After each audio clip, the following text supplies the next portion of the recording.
Did I pin it? Oh, I pinned it. Oh.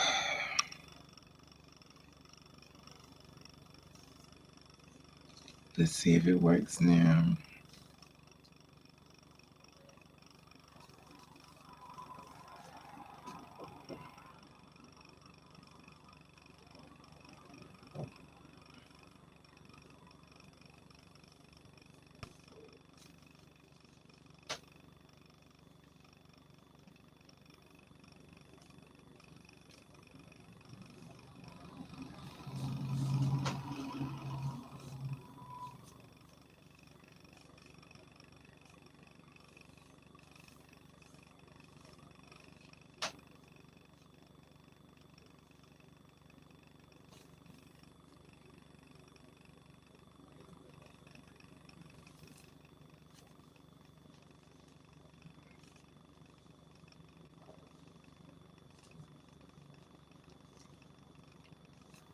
Is the notification went off?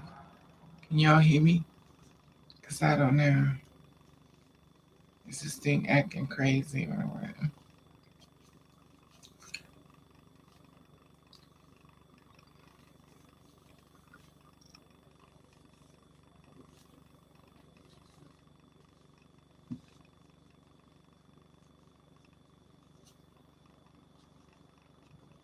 Maybe they went to the other. Maybe they looking at the other page. Who knows?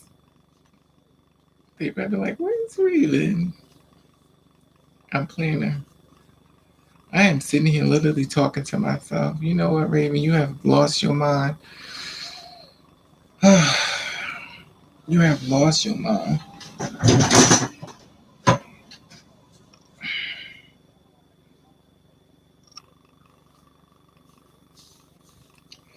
Lord have mercy, help me keep these wigs on my head because I do not like wigs. It is nothing like a wig. So I think baby got on a wig. So all I see is a wig.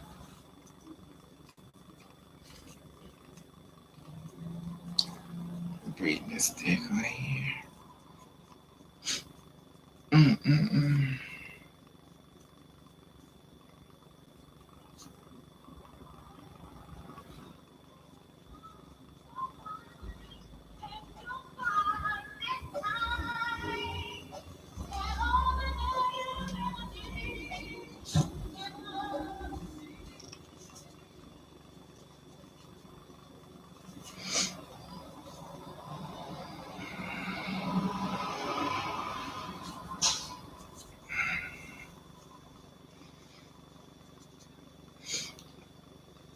Hey XB. Hey Lily Navali. How are you, sweetie? I took this wig off. I don't hair is different. I could tell. Yeah, I took it off. This hair reminds me of, you know how you go to the dog pound? This hair look like dog hair. Look. It's funny because when I got it, whenever you buy a wig in the store and I got it home and I put it on, I was like, I don't like this. Because usually I try to stay with them colors that you know you used to, which is like blonde, black, and blonde, black, and well, blonde and black. Well, I got some pink hair too. When I put this thing home, I was like, oh no, I don't like this. But you know, once you put the wig on, you can't take it back. But it's like it reminds me of dog hair. You know how the dogs get wet in the rain? Them dogs, them stray dogs, when they get wet in the rain. That's what it reminds me of. I mean, it looks pretty once it's. I should have bought a black one, but I liked it this color. But little did I know, never again. Story of my life, trial and error. See, look, it's blonde.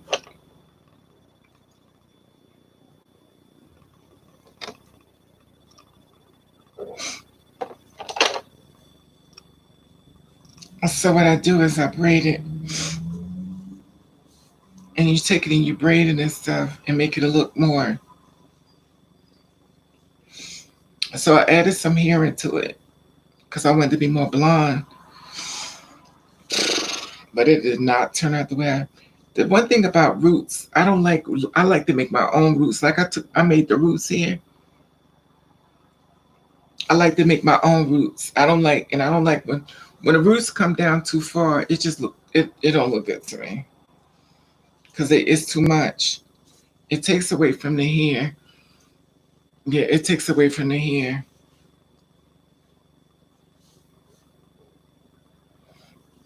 So it's funny because I was gonna buy this here downtown, but I was gonna buy weed though. Cause I like to wake up in the hair just do like this. And so I've been trying to get into these lace fronts, and it's been a difficult thing. And it's funny because I think the reason why I got into trying to get into them because of Beyonce. I kept telling people I want my hair done like Beyonce. I want my hair done like Beyonce. They said that's a wig. I said that's a wig. They would say, yeah, that's a wig. That when I said want my hair done, I said keep telling the stylist that that's what I wanted, and they all kept telling me it was a wig. Hey, Deshaun. Yeah, exactly 3,000. Did y'all get the notification? Cause I couldn't. I had to reboot my whole system. I shut everything off. So, and I was like, that's a wig. You know when somebody when somebody let you know. So I was like, let me see if this a wig. So I asked somebody else. I said, that's her hair. They said that's not Beyonce's hair. That's a wig. I said, well, let me find out these wigs because I knew RuPaul wore wigs, but I mean, I used to be a big fan of RuPaul until I met him in person. But I'm still a fan, but I ain't a fan of nobody but Jesus. But I met him in person. So RuPaul is the same height as me. No notification. I'm not surprised. XB, XB, you know where you at. You ain't gonna get that. You asking for too much. You know where you at, and you know what channel you on. What was you thinking? You know what to do when it comes to this. Um, Raven, you must have had a trouble rebooting, restarting before it came in. I took everything and I shut the whole thing down. I shut everything off. What happened was I have my plugs and stuff here. So I must have hit it. Excuse me. It wouldn't be a video for us to blow my nose. So here it is. And I added. See when I wear the lace fronts, what I do is Buka stories. When I wear the lace fronts, I this wig looks better on you.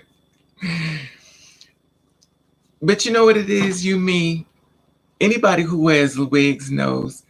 Like when you buy a wig that you don't like, we be like, oh, I'm gonna get my money's worth out this wig. I don't like it, but I'm gonna get my money's worth. You'll take it, you'll put a scarf around it, you'll do everything you can. You like, I'm getting my money's worth out this wig. Because you know, you don't like it, but you bought it. You know what I mean? So I make it take it, put it underneath a hat and look like braids. You know, you empathize with it.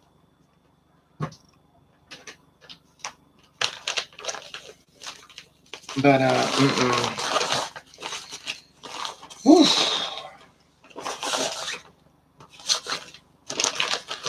She said she's she ready to go. And we know blondes have fun. I don't know, Daisy. But you know what, Daisy? Now that you said that, a lot of men do like blonde hair. You are absolutely right. A lot of men try to talk to me with blonde hair, which is weird. But then again, they try to talk to me anyway. And you know why. As we know, blondes have more fun. Oh yeah, you had change here because you also why it took so long. No, we don't take no boo. You mean it don't take long to put a wig on. Just like it don't take long to snatch it or it's just a wig, child. It's a wig. Wigs don't take nothing but it's like putting a hat on for a baseball game. You put it on, you just out the door. You don't prep it. You just maybe I don't. I just throw a wig on. It's just a wig, honey. So let me ask you this: Who cooked? Um, you ain't no. You the height of RuPaul. RuPaul is not no. RuPaul is not that tall, y'all. You know how it is. It's called what's that word? It's called um when you say something negative, it travels longer versus short, and people want to see. So if I say I'm 7 feet tall, nobody's gonna want to see Raven. They want to see the fact that I'm 7 feet tall. So that he knows how to. It sells a marketing technique, if that makes sense. But yeah, I talked to him in person. He's real nice, down to earth. When I saw him, I was starstruck because I was a fan of him and Little Kim. Uh, is this the post Christmas unit? Hey, Tony Cook, how are you, sweetie? I know, right? Yeah. When I met him in person, so he was like, "Don't do the extra, just talk to me." And the reason why I had talked to him was because I couldn't understand why a lot of girls like me wouldn't help me, and I was asking people to help me. I was asking a lot of people to help me, and they wouldn't help me. They wouldn't. The girls would not help me at all. So I couldn't understand it. But and thank you everybody who gave me money through the PayPal. Thank you. Merry Christmas to you too. And he was telling me, he said that it's funny he was saying things, but I paid it no mind.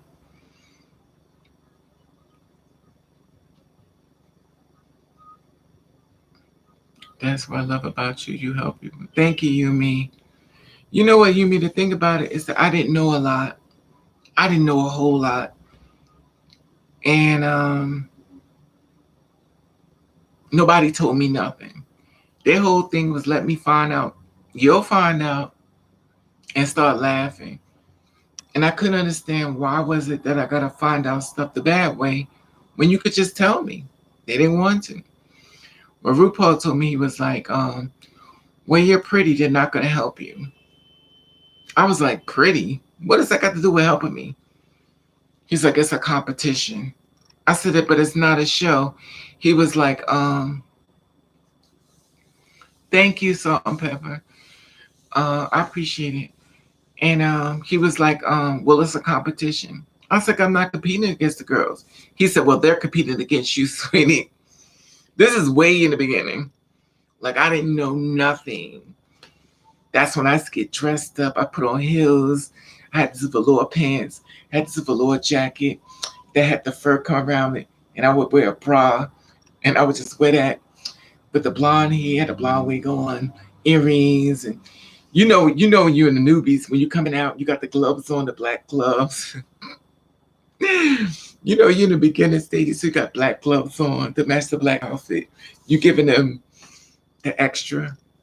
And then when you really come to the side, child, all the extras.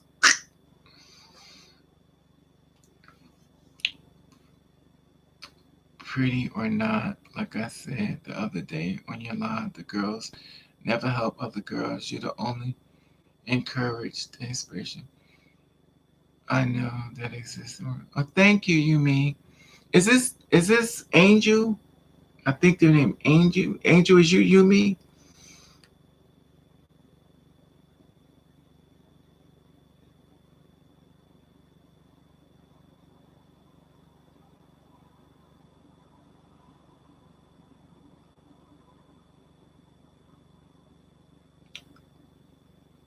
Okay.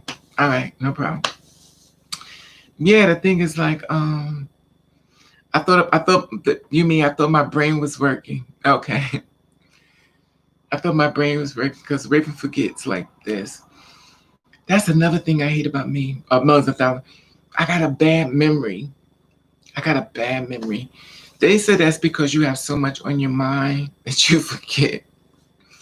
But then I must have a lot on my mind because I'll be forgetting.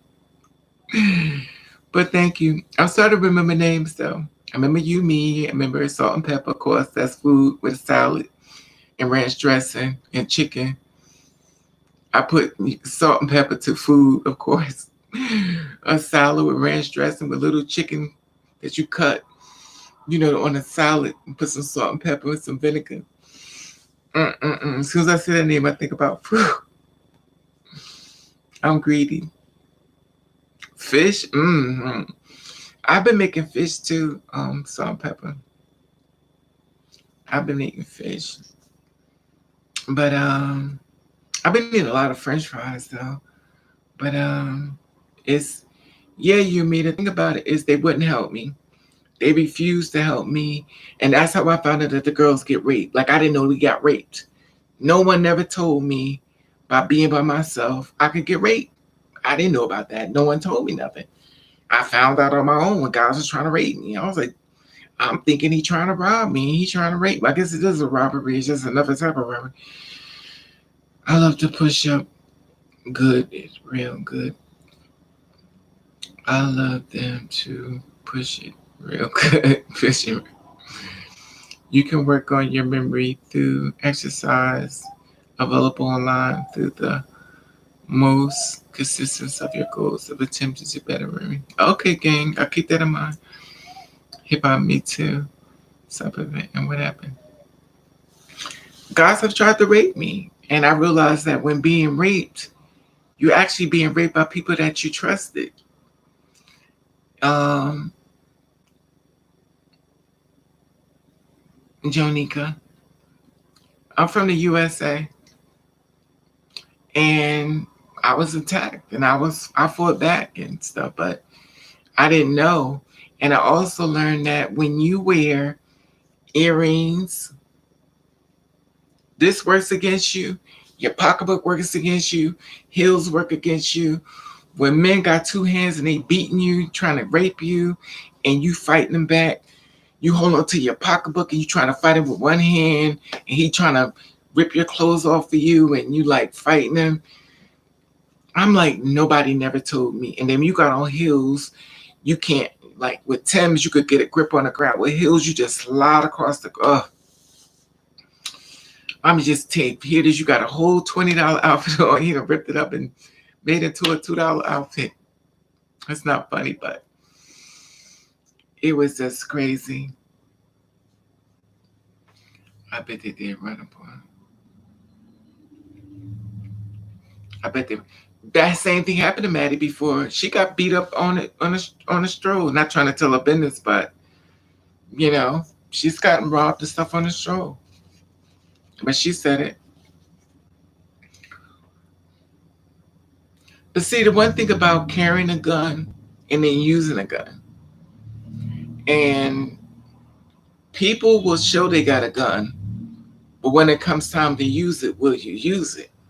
Because you already let your opponents know you got one, which is, I'm not going to talk bad against her.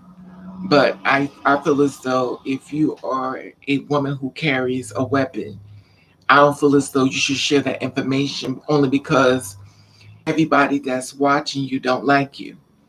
And you gave them bullets for the gun. So due to the fact that they know what you got on you, they're going to be prepared for that.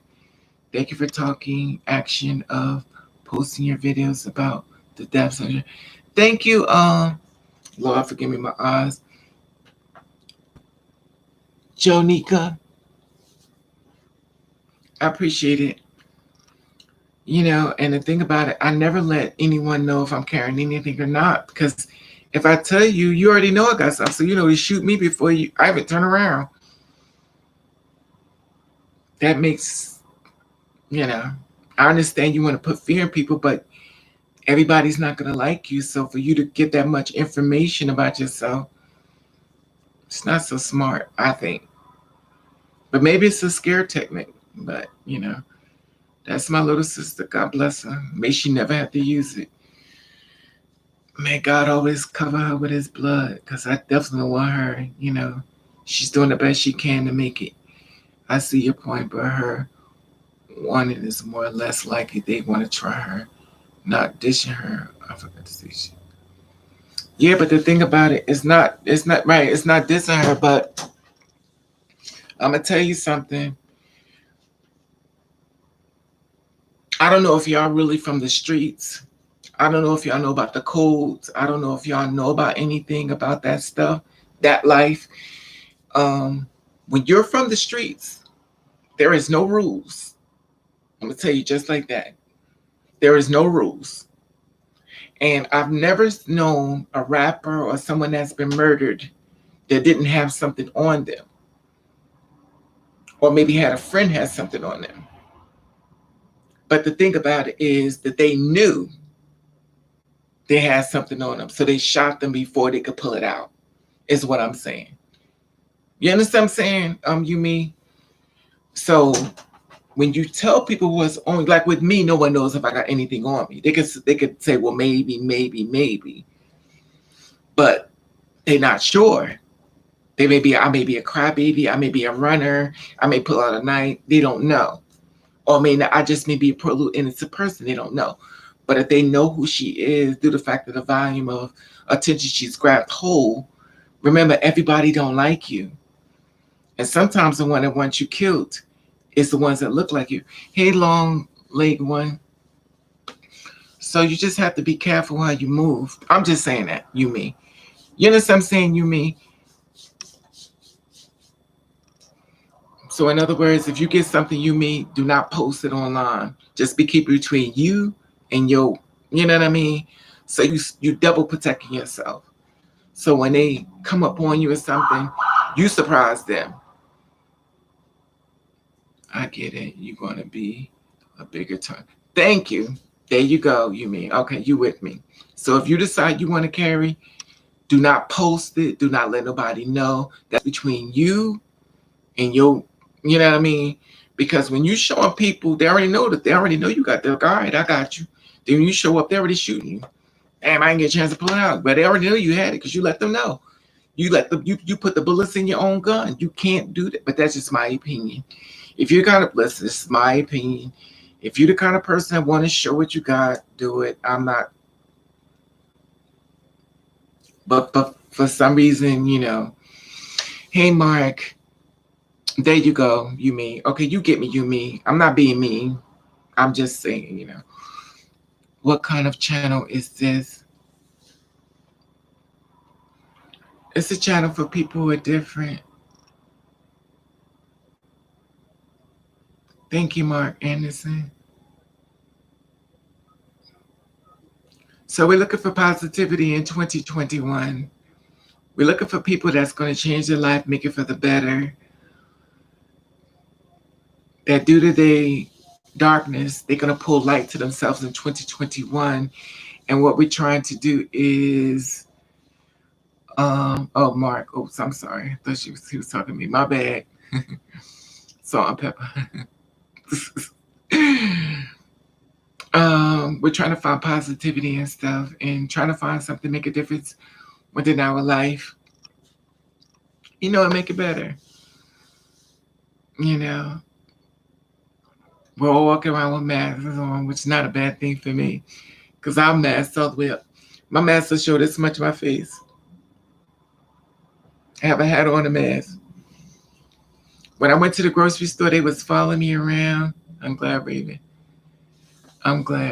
Stay positive with your stuff. You've been doing. I try to, you me, but I'm not perfect. You may have to babysit me, you me, because your sister falls down a lot. 2020 of light and growth. Yes, gang, we gotta grow. We gotta make things better. We have to, even if you have to take time for yourself, you know what I mean? Because sometimes I always tell you, those times with yourself, that mental, work on your mental, if you got to take the phone and shut it off, if you have to take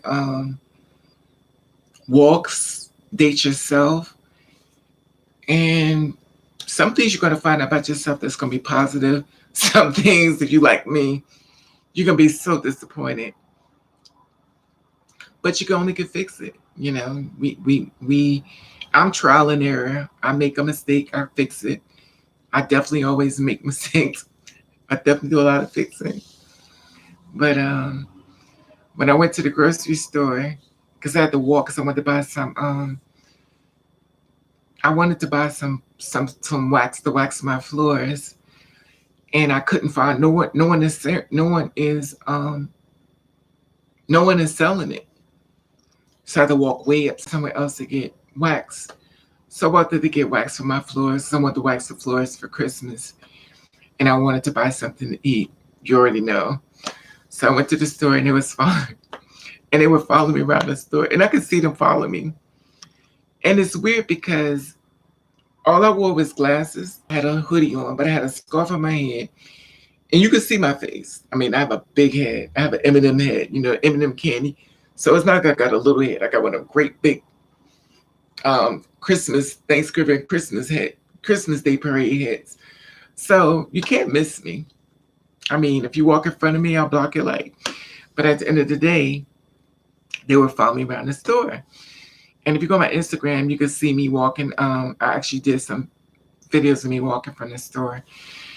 And it was one lady in there. She actually followed me. She was a cop. I already knew what she was, but she was security. And she came out and I looked at her. She wanted to get a good look at me. You know, everyone wants to get a better look. And she was like, oh, okay. But got me some food. I bought some shrimps. Got my wax. And I walked back home. And it was very different. I didn't buy no beer though. I got beer in here, got wine in here. So this one guy been asking me, can he come to my house? A guy I met a long time ago. So he came to my house, we met and stuff. And what do you mean? But you already know salt and pepper. You know what I mean. You know exactly what I mean.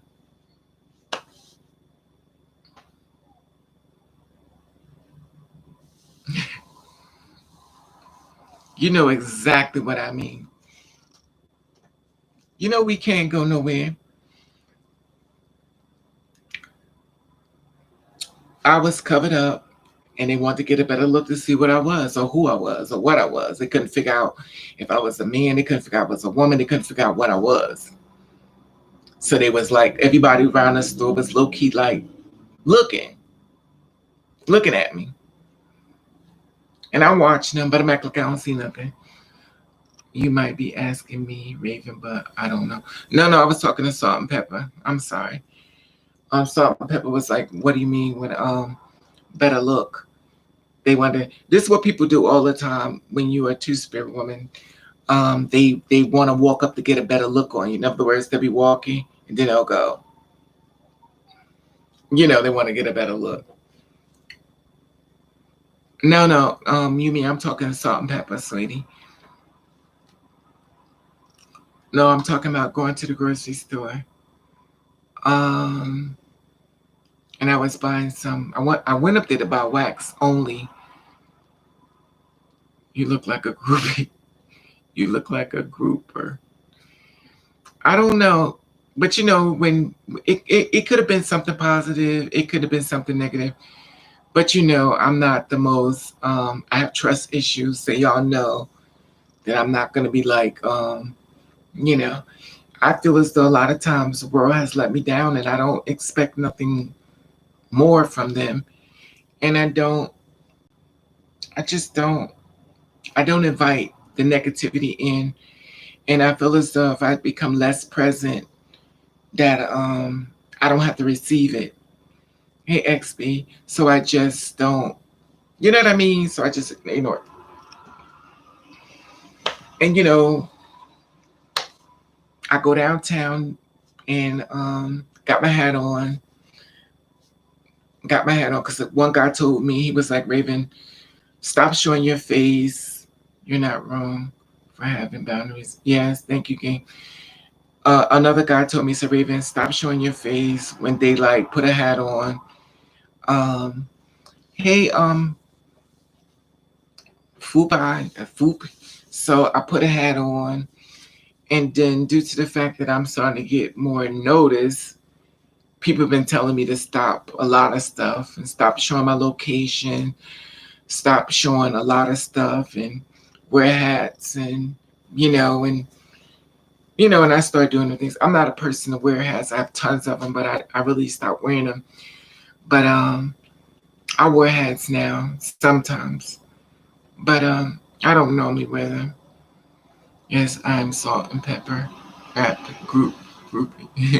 No, that's her name. Her name is Salt and Pepper. Oh, wait a minute. Yes, I'm Salt.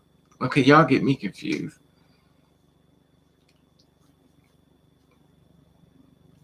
You look like grouper to me. Okay, I'm lost.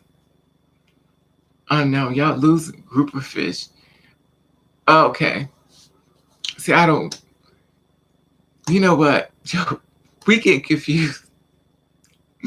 We're getting so confused here. We're all talking to y'all talking to me. The other people think y'all talking to them. It is so funny. Anyway, so I went to the store. I went to go buy some chicken. So I went to go buy some chicken and stuff, and I was gonna buy me some from it. I know I'm not supposed to have it. I know this because I got high blood pressure. But I was gonna buy me some chicken. So I went over to the chicken, and it was all written in Spanish. So I wasn't sure was it chicken, but it looked like it looked like chicken on the wrapper, but I wasn't sure was it chicken. So I'm looking at the wrapper, and I'm like, I never knew that they got packaged goods all in Spanish. All in Spanish. It didn't say nothing on a polar box. No, it didn't say what it was. It was in Spanish. I never knew food was put in Spanish that I couldn't read it. But it looked like it was chicken, but it could have been rabbit feet, or it could have been, it could have been dog, or I didn't know. Hey, Queen Bee. So I'm like, I'm not gonna buy this because I don't know what it says. Like, I'm not gonna just buy something and randomly just fry it and eat it. Chicken for free. See, but it didn't. But it didn't say. It didn't say. It may have said that, but I didn't know what it said. I couldn't. I couldn't take the words and swipe it and put it on um, translator Spanish to English and see what it said. I just said, you know what? I'm gonna put it back because I don't. It's a lot of stuff that's being cooked these days. It's not chicken, but we thought it was chicken and it was something else of another culture. No disrespect to anybody's culture, but I don't want to try everything. And I saw some cultures where they eat dogs, and and I don't want to eat I don't want to eat no dogs, and I don't want to eat certain things. I get it. That's a delicacy. Eating cats, I get it. That's not my. I don't want to try it. I don't want to eat a dog. I don't want to find out. I don't want it. I just don't. I don't want it. But in the package, it was packaged so beautiful, and it looked like chicken. But reading it, it could be anything. But I was just shocked the fact that it was right. See, I don't know. Maybe the words wasn't in Spanish. Maybe it was another type of. All I knew is I couldn't read it. Anyway, right. It could be anything. You eating chow. I mean, the struggle is real. They be cutting up dogs and stuff, putting it in bed. I saw some strange things in packages that I don't think is, you know. I've seen some really disturbing things wrapped up at the supermarket that I don't want to be eating myself. You know. Anyway, have y'all ever suffered from dysphoria? Have anybody ever suffered from dysphoria?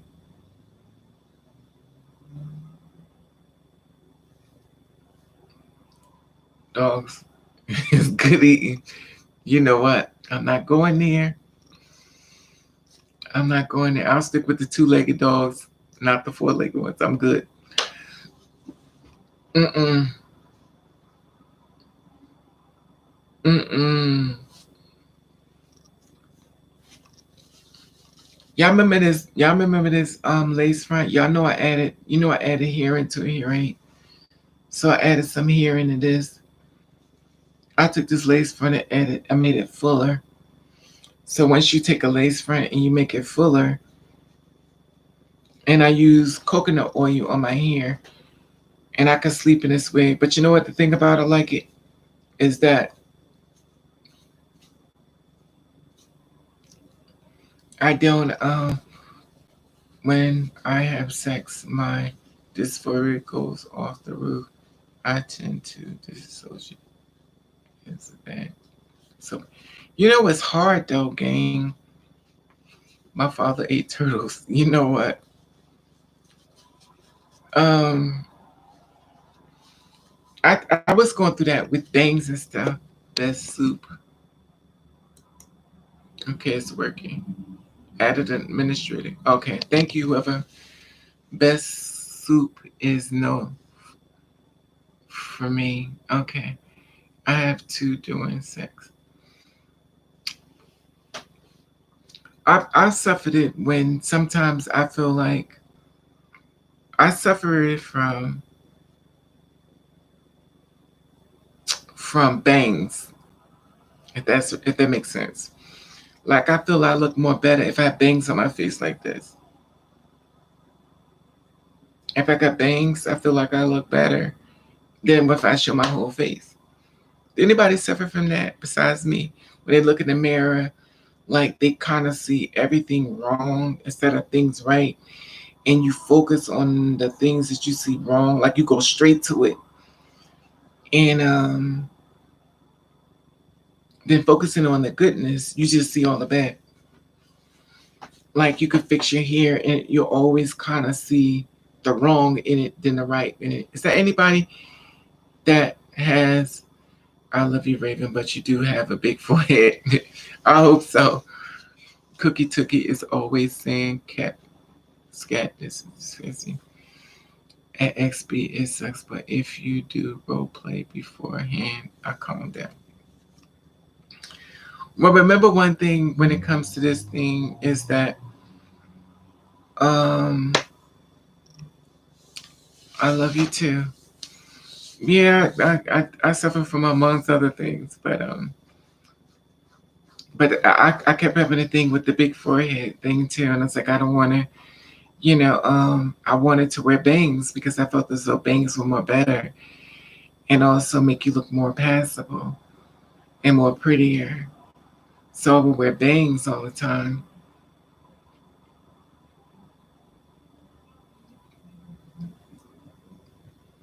And then another girl was like, well, I'm passable, but you're not passable, but you got bangs on.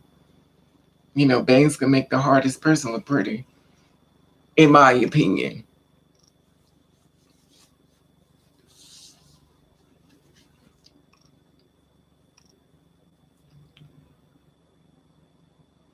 I think it's more about confidence than physical characteristics. That's true, Kane. And I also think it's more about not caring. Like you don't care. I think I've gotten to the point where I really don't care because that's dysmorphia. Okay, thank you, Prince. That's what I mean. Thank you, sweetie. Dysmorphia. Thank you, sweetie. Thank you so much, Prince. That's what I suffer from. Thank you, sweetie, Prince. I know I said like 100 times. Like you said, thank you 10 times, maybe. Um, the bang, the big bang, the bang bang. Yes, dysmorphia. That's me. Hey, Johnson, how are you, sweetie? I got some wine in here and stuff. You should not care about other people who try to make men not to be. That's true. Estrogen causes body dysmorphia. Okay, you're not dysformed though. Thank you. But sometimes when you when you come from another way, if you know what I mean, you kind of see the bad sometimes, not all the time. I just think it's when you get lost in your thoughts. Because, like this man used to tell me, this man that was homeless on the streets, he said to me, "You think too much. Your thoughts are going to kill you." And I was like, "Oh, okay."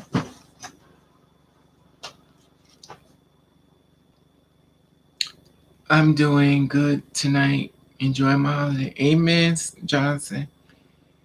I'm not mad at you. I got some wine in here. I've been drinking it. I also got a beer in there. I've been trying to get hormones for the longest. Girl, it's such a mess in this world now to get hormones. It's another girl that sells them. But I don't know. I think taking all these pills and stuff from all these different people, I don't know. I never forget when I was taking these hormones from this other girl. They would take my face and go, like, swell it up. Then I went to the doctor, and when I went to the doctor, he gave me some hormones and stuff, and estrogen and test spironolactone. And spironolactone is supposed to take care of high blood pressure, which is not doing it, which is weird. It doesn't really it doesn't really work for me the way it's supposed to, but it will make your arms skinnier.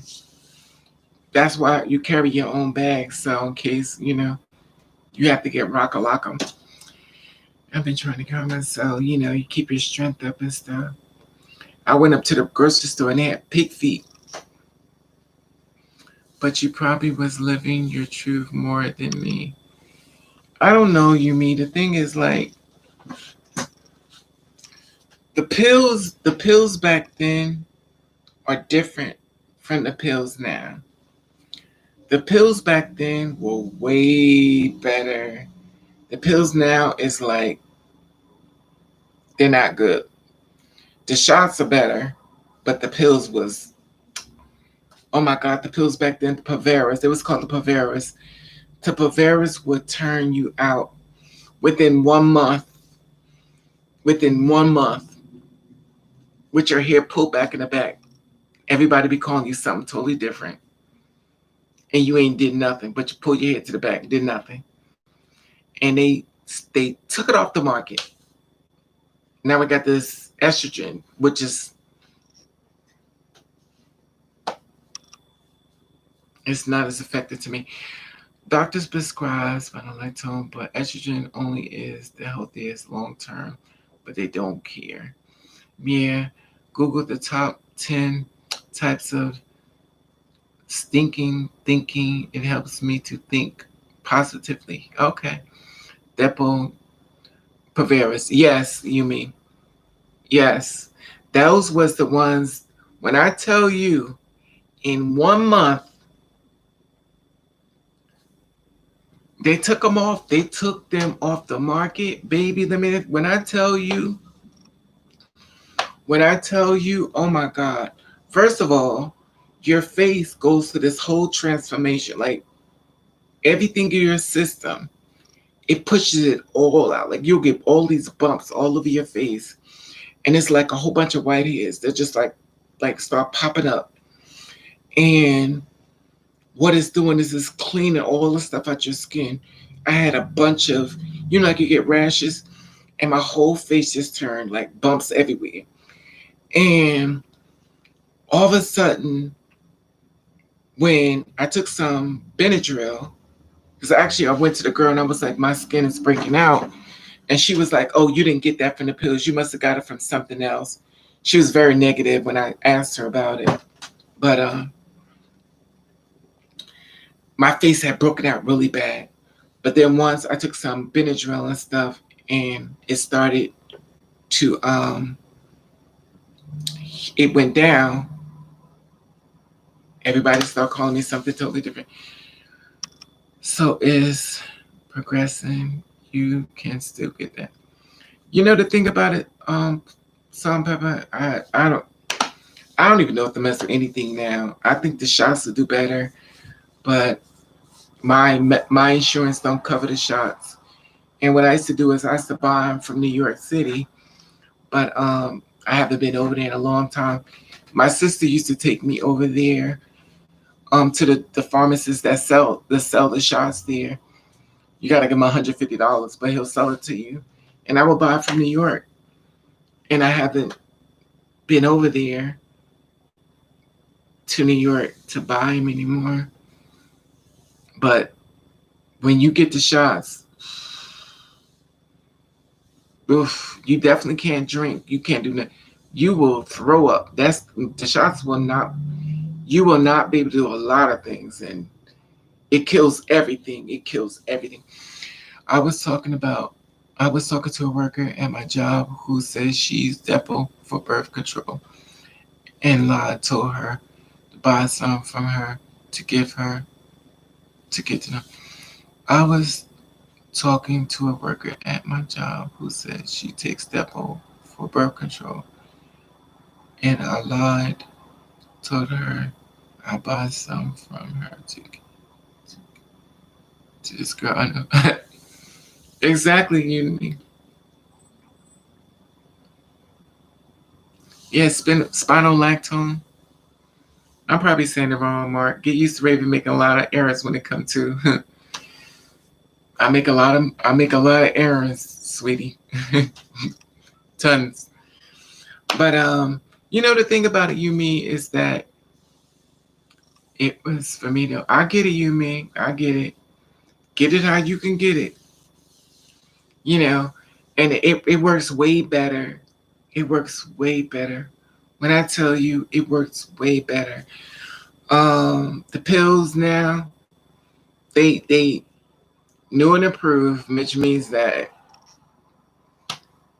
it's a little bit of this and a whole lot of other stuff that may not work with your system. But the other way, the Bavaris,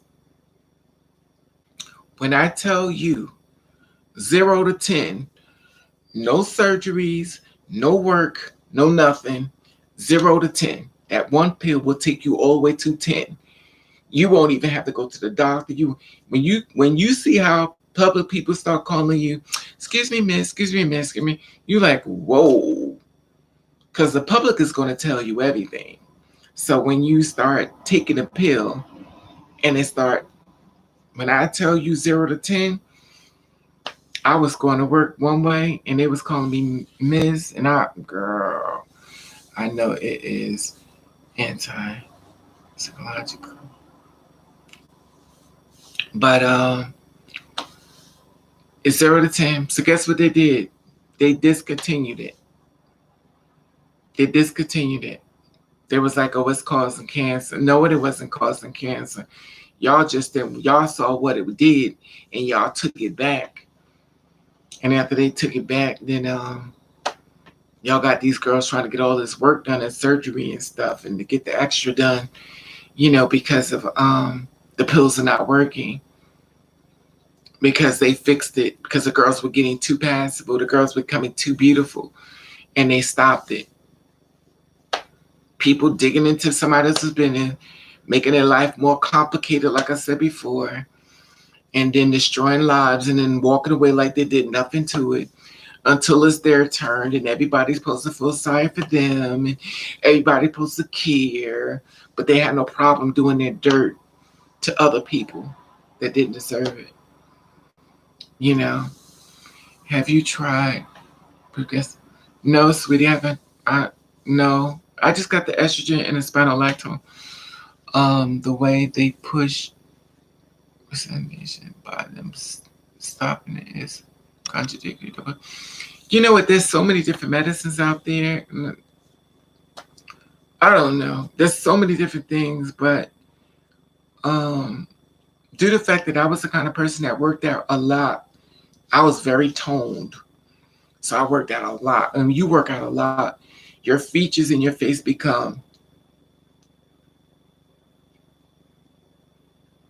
more defined, and crunches, and I whenever I got stressed out, My weekends was 6 miles every Saturday, and Friday, Saturday, Sunday. I would go 6 miles Friday, Saturday, Sunday.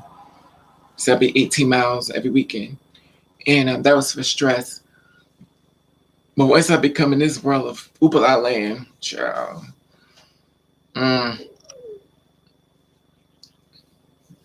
mm, I just became, I ain't working out no more. And it just became very much different. And then I was listening to this woman who was talking on Instagram. She was saying that a lot of black women has been exactly Upala land. She said a lot of black women has been trying to get cosmetic surgery. Now she's a black woman. She does cosmetic surgery. And a lot of women has been wanting to have their butt enhanced. A lot of women, black women, want to have their butt enhanced. Now every black woman don't have big booties. Every woman don't have big booties.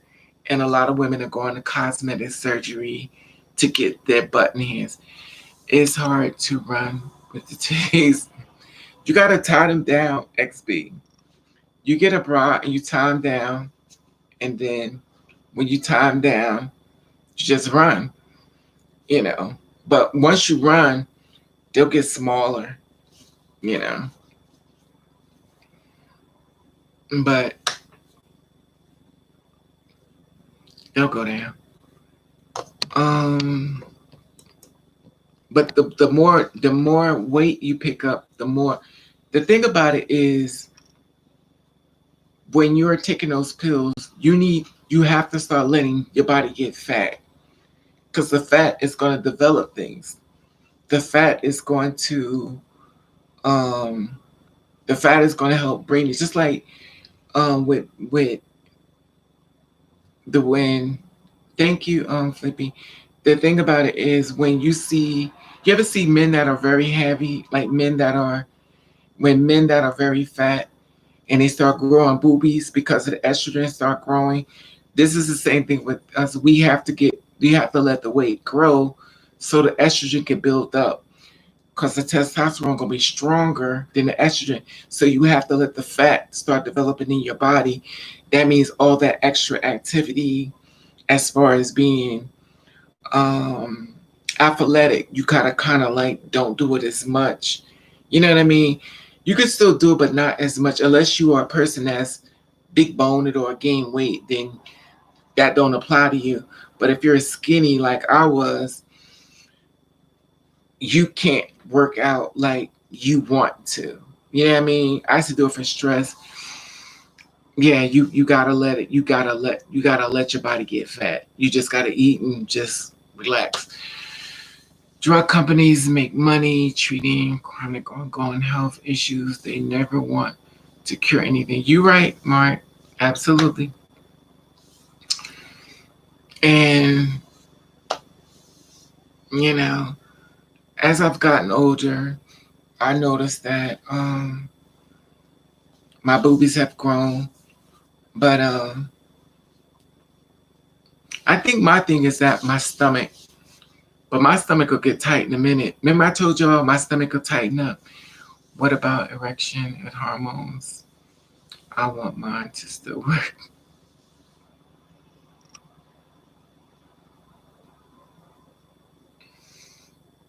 You know what 30,000?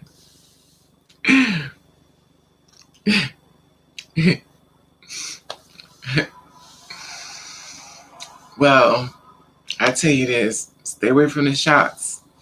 Because you take a shot, baby, that thing is completely dead. Dead, dead. Dead, dead. Dead, dead. Finito. Finish. But once it leaves out your system, because your system going to keep cleaning itself, because your body automatically cleans itself. So it's going to be fleshing it, fleshing it, fleshing it, fleshing it. And once it's all fleshed out, you will know. It's hilarious. But you know, but yeah, it'll kill everything. Um, it's buyer beware. but you have to take shots forever. I seen some trans men who taking shots and stuff, and they stopped taking them. They grew the hair, but then their voices kind of went back a little bit. I used to want to be a post-op girl, but now I don't know if I want to be I think if I want to be the thing about it, you with me, because I think the reason why I say this, you, me, and you could correct me if I'm wrong. I think you and I have seen too much. We've seen too much. And we kind of don't like what we see. We like, whoa, wait a minute now. If I don't start seeing some more positive things, I ain't moving no further than this. Like, because I still got options. And once I cross the finish line, I can't come back. Or I'll be a two-spirit woman dating women, like I see some women do. But if your goal is to be with a man, I think men want that. It is what it is. Um, Bodybuilders abuse steroids, and some of them grow man boobs, and they're that's the thing, Mark. And that's what I'm talking about. It's the steroids. It shrinks. It shrinks. It's they building up testosterone, and it's so many liquid medicine out here that would make people's lives a lot more easier if they would just prescribe it to them. But I think they'd rather people suffer to make their lives much more easier, which is so sad. The thing is, like, we're all gonna pass away at some time when the body expires. Why do we try so hard to hurt other people? I will never understand it. You look like Tamara Braxton. I don't know. Y'all gotta put names down because everybody's confused. We don't know who nobody talk. Y'all gotta put people's names because nobody knows who nobody talking about. You won't believe I always wanted to be two spirits, but it's different because I went from heterosexual to bisexual, but always wanted to be. And that's fine, you me. But I think the problem is that we seen too much. I think we seen too much. You know what I mean? And then another thing is that the one thing I don't like about this community is that the girls who've committed suicide, no one's talking about that. No one's talking about the fact that they got past the finish line. These girls were beautiful. These girls were passable. They was everything. And they just marked them off as, oh, mental illness. And I'm like, so that's all y'all gonna say about these girls that committed suicide, mental illness. So this is what you're gonna tell the younger ones behind, that she just had mental illness. You're not gonna tell them the truth. That's the one thing I hate, and I say this again. Tell the girls the truth. My God, what is it gonna do? Tell the girls the truth. Let them pick from what they want to pick from, but tell them everything. Tell them everything. Tell them everything. Soften the blow. Let them know everything so they can pick what they want and what they don't want. They pick. You know what I mean? They want to keep y'all in the dark, but that's the difference on how many people are like me. They always know they want to be a girl and used to only be attracted to cis. I probably would have never been with a female if she didn't chase after me. I never would have been with her. But she was aggressive. And she was like, I've been with you for 2 weeks and you ain't even tried to hit on me yet. And I just never did. I never showed no interest in her. But then again, I never showed no interest in anybody. I never shown no interest towards men or women. I never showed any interest in either one. when we were together, we was in the house and stuff. See, I think with me being different was I was always by myself, and I was never the type of person that was an aggressor. I was never the type of person that would grab somebody and try to kiss them. I was never the type of person that will pull a female to me and try to fill her up. I was never me. I always respected my people's boundaries. I never disrespected people by touching something that was not mine. But now I do not sure about castration. Exactly. So I never done those things. But people who've would you ever try eating the box? Feedback. I've thought about it. I've thought about it. I've thought about it. I thought about it. I think I want to be a girl.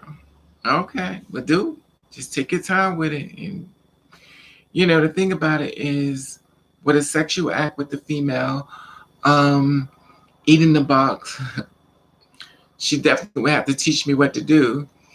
But um, she would have to show me what to do. But I have to get past what I've been through with females in order for me to get to that level to be with a female, if that makes sense. You know, I would be with a trans man now too, though.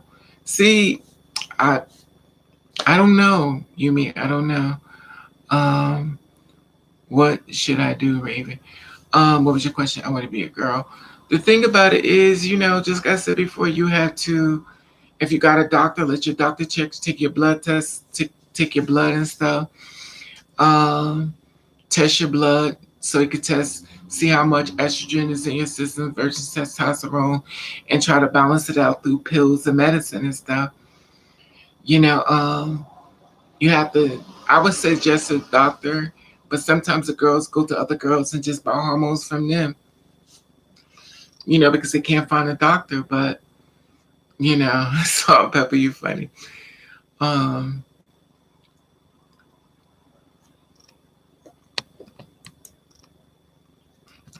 I have seen male to female trans women who only date cisgender lesbians. So some of the trans girls were born trans attracted males. I mean, the thing about it is that, Mark, gender and sexual preference is two different things.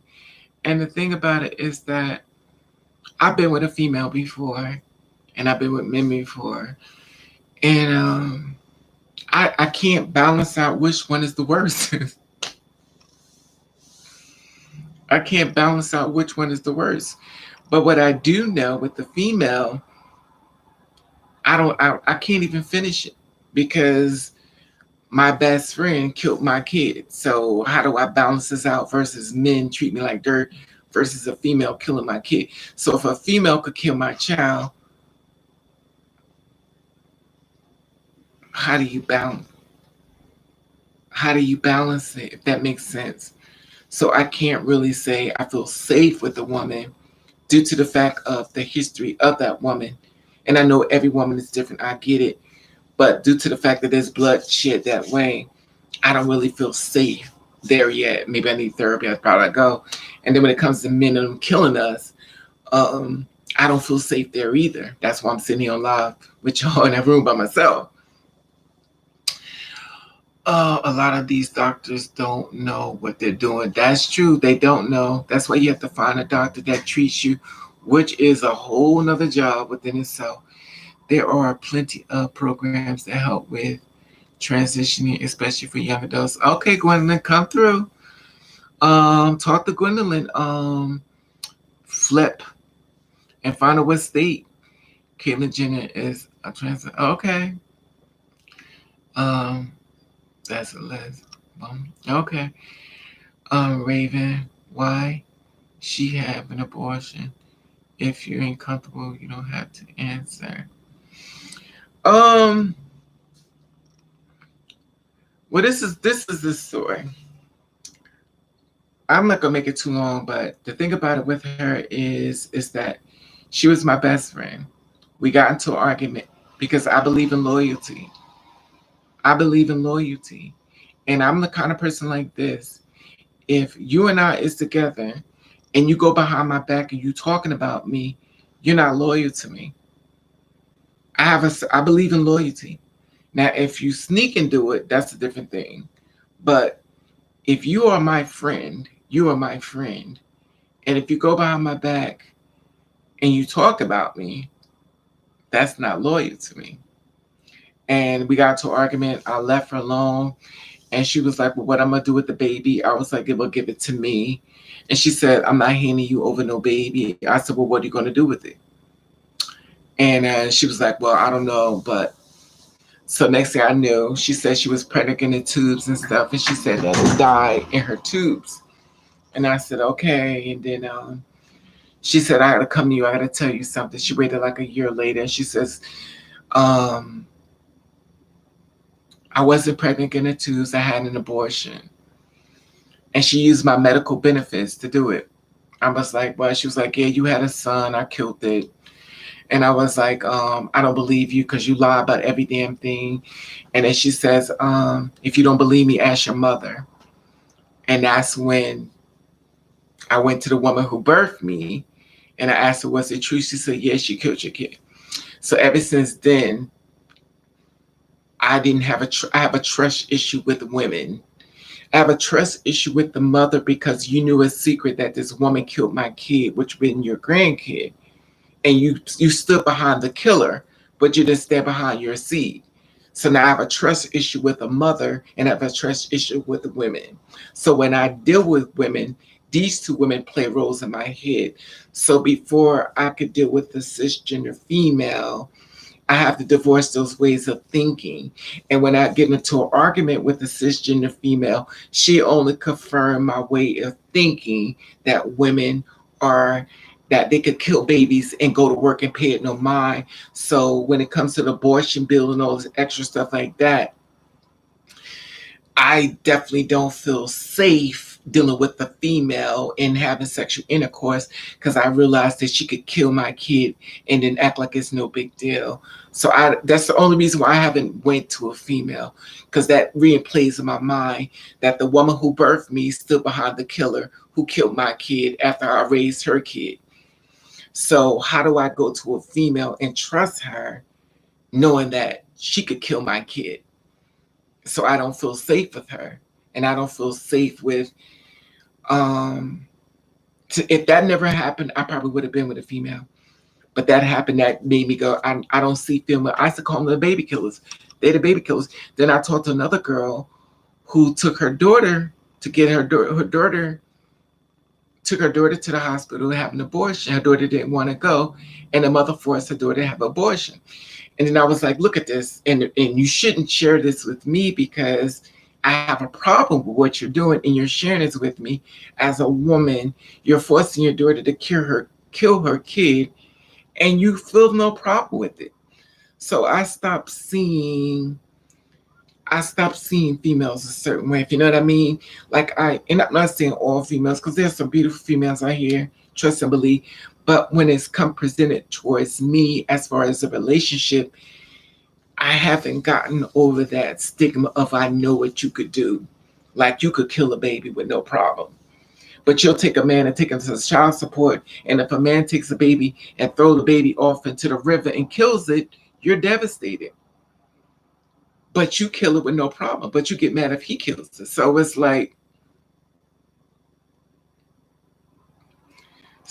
kind of like, the whole interaction within that. I can't cross the line. I thought about it before. Whenever I think about it, I don't never cross the line. The woman who birthed you, I think, was just glad about it, trying to hurt you. Because, no, the thing about it was, this is the thing my friend said. My friend said the reason why she killed it because it wasn't yours. When a person accuses you of cheating and you wasn't, and I'm like, how do I cheat? I got your son with me all the time and I'm at work. When do I cheat? So I'm like, how do I how do I cheat if I got your kid with me? I was taking her firstborn. So how do you cheat? So how do you cheat when you got a baby with you? Because he would come back and tell, or I'm at work. But she blamed me for cheating. And then the thing about it was, my friend said that that baby wasn't mine, and she had to have an abortion because if I would have found out the truth, I would have freaked. Which makes me goes back to the Maury Porridge show.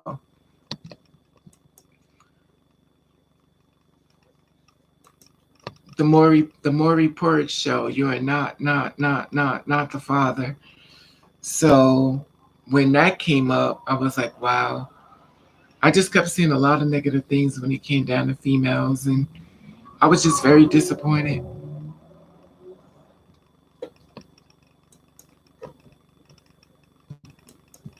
But it just became very problematic. My system is acting funny again.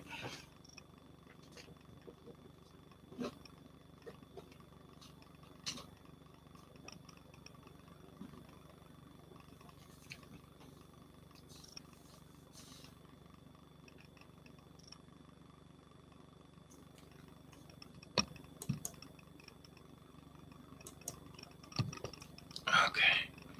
It probably was someone else's kid, but she lied and never. The thing about it was, after she did it, she refused. It's just a lot. I don't want to put too much, but it's like, now you would think that Raven, but back then I wasn't Raven, but uh, you would think I would have woke up then. This will show you I have so many levels of stupid that I was, and sometimes maybe still is. I have so many levels of stupid that I used to forgive. I would forgive people for hurting me. I forgave so many people for hurting me. And I realized why I did that is because the woman who birthed me used to do a lot of mental abuse on me, and it wasn't that bad. So by me being a forgiving person, it will allow me to go through the same thing over and over again.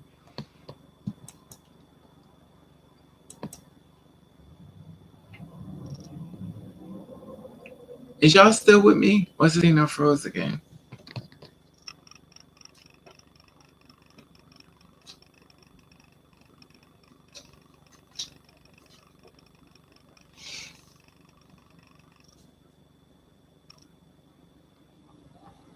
Hey y'all, is y'all still with me? Hit the thumbs up if y'all can hear me. Oh my god, this thing must I'm over it. If this thing crosses again, I'm going.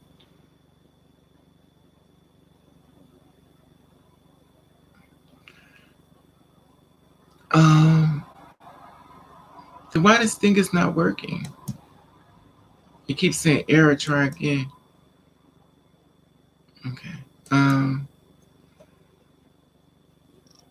How I would have seen her treat you, no disrespect. Yeah, the thing about it was, but see, the thing about it was, she was my best friend.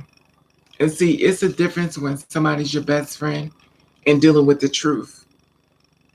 See, you have to separate the best friend from the truth. So it's hard. You know what you're supposed to do, but you don't do it until one day it hits you. And that's when you do it. You leave her alone. Remind you, even after she did that to me, she was still around me. She wasn't going nowhere. She was in my life even after that. She was in my life all the way until last year. And she probably on this love. She probably on this love. She might be on this live, y'all. I should tell y'all that too. Because she's one of my stalkers. She might be on this live. Because she follows me. It's not funny. No, I mean the woman who birthed you, Miss Judy. Yeah, well, she didn't like who I was, Yumi, because she hated people like me. And also, you know, I didn't know she hated me for that reason. I learned as you get older, things make sense. But when you are young, why would you think your parents hate you? You just think they're mad at you. But then when you get older, it makes sense. How MTV Ridiculous has lasted so many seasons. I never knew. You mean it was my mom, boy. Welcome. The thing about it is that you live and learn. Everybody, many people that I've been with are still active in my life. They low key follow me. They low key follow me, y'all. I tell y'all tons of times I cannot share everything with y'all because they are watching me. Now, remind you, if you did something that bad, why would you still want to be around? They don't want to leave me. What did your do to you? You made you think she was mad. I didn't. She didn't do nothing to make me think she was mad. She told me that I destroyed her life. She see the thing about it is about it's the thing called don't make fun of gay people because God will make your child that way. And sometimes when it happens, the parent can say, "Well, if God do, I'm gonna throw it away," and that's what'll happen. My I was gonna say my allegedly parents, they don't like people like me. In fact, I got a whole bunch of people in my family that don't like people like me. They feel like we need to be attacked. I know the woman that birthed you hated you for what she called gay and father. Scared your head. These. I don't know if she hated me, but I don't know. I guess, I don't know. I guess you may be right. I have to listen. I have to take it all in. Sometimes, excuse me, I know whatever. I know the woman that birthed you hated you for what she called gay, and the father scared. Scratch your head for those gay. Exactly, Yumi. Exactly. They hated me for who I was, and they punished me for it. And I didn't know. I didn't know that that's why they hated me so badly. I learned in the end it made sense, but as a child, you know, it makes me wonder why you just said put me inside the bathtub and drown me if it was that bad for you. But I felt as though if they waited till I got old enough, they could push me out the house to get rid of me. They could finally live their life and be happy and act as if I never was born. So after I left, they created a whole new life without me and got married and they all moved away. And I'm here by myself with you.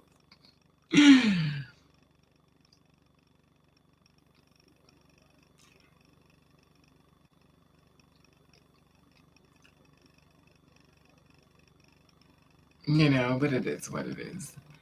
And I'm here by myself and you create a whole new life and it becomes overwhelming sometimes, but not so bad. I guess if you can make it normal, being alone can be made normal. Um, you just have to be careful being alone that you don't fight the same type of people that hurt you in your life because for some reason when you're alone, you're attracted to your parents. And if they hurt you, you'll bring people in your house or in your apartment that's just as evil as the parents, but they're showing up with a smile, and you start noticing traits of betrayal, deceit, hatred, jealousy, envy, and you invited it. The one thing you hate the most is the one thing you pull to you by trial and error. So once you recognize it, you have to basically um, have you spoken to your family? Discuss. I don't have a family, sweetie. The old person had a family. I don't have a family, but I'm here by myself. Y'all my family. That's it. I create a whole new one. Amen, XB. I create a whole new family. I'm not knocking on nobody's door. I'm not begging nobody to help me. I'm not begging nobody to accept me. You gave me back to God, and I'll lead with Him. And I sit among Joel, the ones who's like me, the ones who get me, that I don't have to try so hard because y'all get it. That's why I said thank you for picking me, when you could have been anywhere in the world, but y'all decided to be with me. So I have to go through this thing we call life by myself. So I thank God for creating you so I don't have to be here alone, you know. And, that's why I always tell y'all I love you in my videos, only because a lot of times we don't even say that to each other no more. We all have our trials and tribulations and things we go through. We suffer in silence and, a lot of things. I have been talking to those people in 20 years. 20 years.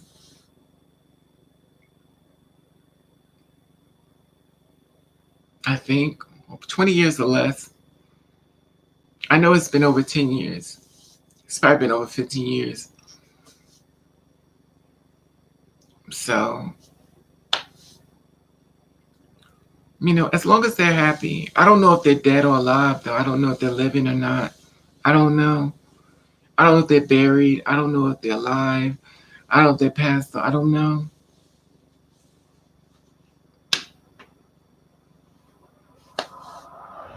They might be deceased. Checking them. I'm not checking on them, sweetie. I'm good. I appreciate it, but that's okay. I'm good. One thing we have to understand is that just because your way of bringing up is not my story, be careful.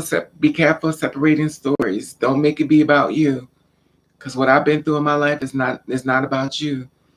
Your storyline is totally different than mine. So one thing we have to do in life is respect people's story. That's about themselves, and don't make it about ourselves and what we feel as though it should work for another person, because you're not really walking in their shoes. I don't blame you. Those toxic, hateful family members. Exactly, Ellie. How are you, sweetie? And you have to, yeah. And you have to, right? You have to. We have to be careful of those things, though. I understand it comes from a good place and stuff, but we have to respect everyone's story on here is totally different than the next person, and we can empathize with each other, but we can't tell them to go check on something when it's not our story. We just go, you know what? If it's good for you, it's good for me. Because your mental is more important. I'm really sad a nice person is much is alone. I'm not alone, you me, I'm here with you. How could you say it? I'm right here with you, sweetie. You're a person. You're my sister, honey. I may be a hot mess, but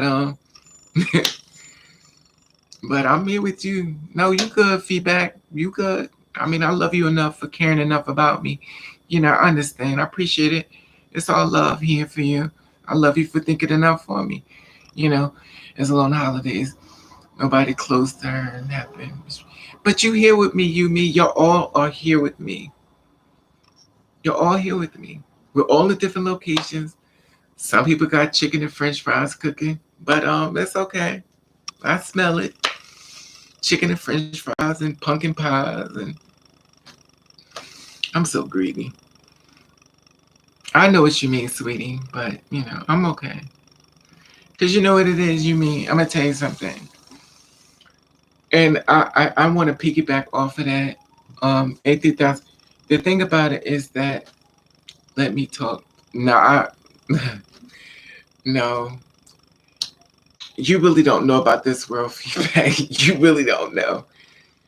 Um, um, there are a lot of girls who committed suicide. Let's talk about this just for a second, and then we're gonna move on. Um, There was this one girl, she wanted to go into acting, she wanted to go into modeling, and she was very beautiful, very passable, sex change, stuff like that. And she was in love with this guy. And after having the surgery and stuff, she felt as though the world is going to accept her. She did everything right. She did everything right. I like to have a conversation with her. She did everything right. Move on, feedback. Um, and she did everything right. So after doing everything right and maybe dealing with a lot of issues with family, friends, society, mistreatment, being passable, and then people outing her for being passable. Because you know when you're passable, people like to out you. They like to out you the most when you're passable. Oh, the games begin then. Oh, the games begin then. And to be the ones in the LGBT, they be outing you big time once you moved over to the next side. And to me, I believe if you decide to have the surgery, you have to cut all ties from the LGBT, my personal opinion, and just live with you and your man and build your own life up, because everybody's not gonna be happy for you. But Shinna committed suicide. She killed herself. She wanted to be with this man. He couldn't do it because even though she had the surgery, he kept saying he's not gay. Now he done had sex with her and everything, but he didn't want that to be on his timeline that he married a two-spirit woman. So here it is that she did everything right, but she still was referred to as, you know what? So she started harming herself. Yeah. But the thing about it is that she started harming herself. When a girl goes on Facebook and she's crying out that she's tired, check up on her.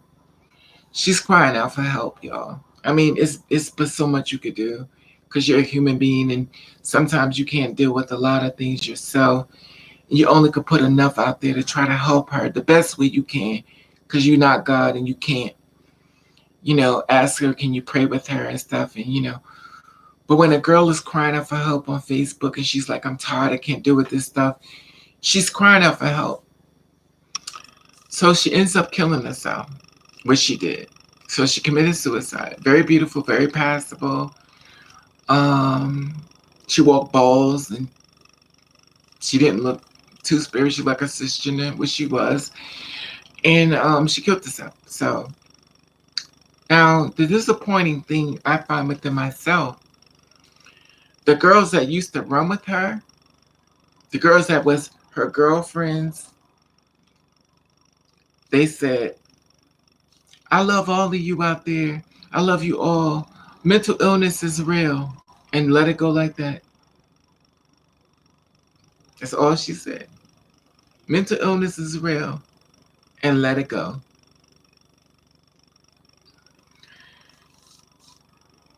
That was your friend. That was your sister. Why haven't you had the conversation to tell the girls what really happened?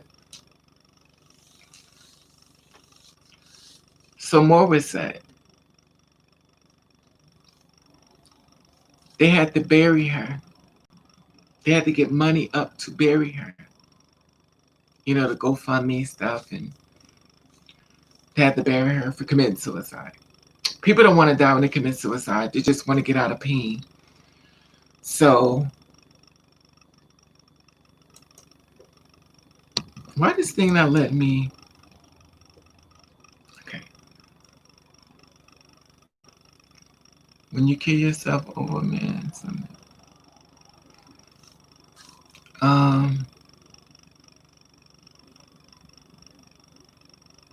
she is mentally ill. Who said that? Can y'all still see this thing? Because this thing is slowing down again. Something is going wrong.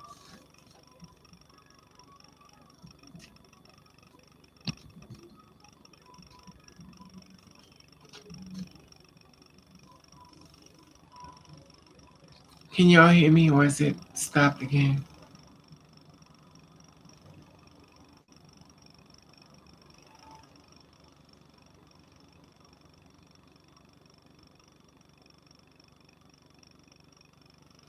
Hey, you too, Isabella. Is it weekend? Oh my God, today is Friday. Oh my God, I didn't even know it was Friday.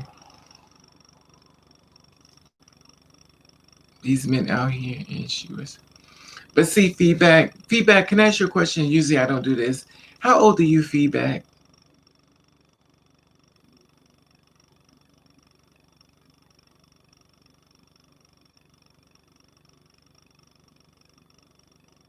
Okay, I get it. Okay, that's okay. Okay. That would make sense. Let me tell you something, feedback. This is the thing. When a person kills himself, it's not that they want to die. They just want to get out of pain. And this is the thing I want to share with you is you never know what a person is going through. What's the use of it is what what you use Raven IMAX screen. I don't know what that is. A IMAX screen. I don't. You got to teach me, you me, because I don't know what that means.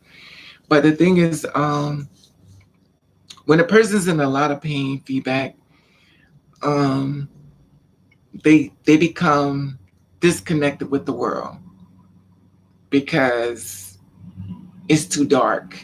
You're young, so you haven't really got that dark spot. If you know what I mean. And I'm sure you got upset and very upset, but you never been in a dark spot where you know it was already to the end, and you just needed one more thing to take you over the top.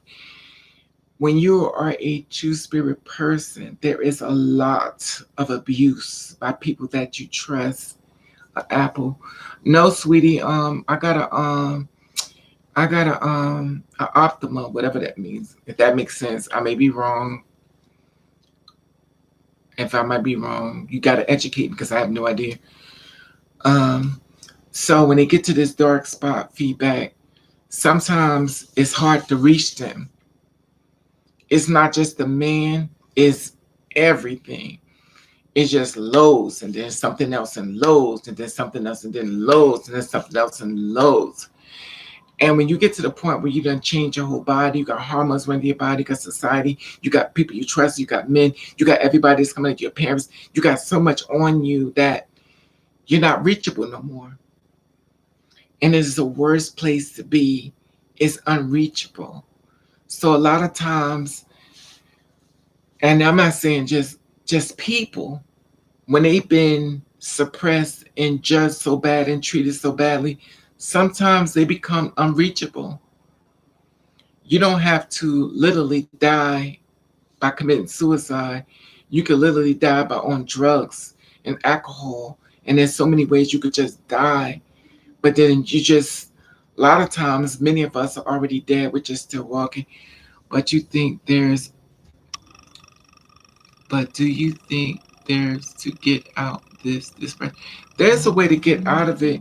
And it's the reason why I say is that you have to do time by you have to go towards everything positive, nothing negative. Anything that's uncomfortable, you can't sit in it. Once upon a time, maybe you could, but now it's not available to you. You got to use this as you are babysitting. You have to use it as if you're babysitting. You have anything that's negative, you can't watch it. Anything that shows love and progress and greatness is where you need to be. All that darkness that you're building up, that for destruction against yourself, you have to, of course, pray. You have to, prayer is always great, but the thing about it is, you have to do more than just pray. You have to go towards positive things. You know what I mean? You got to build up that, your mental.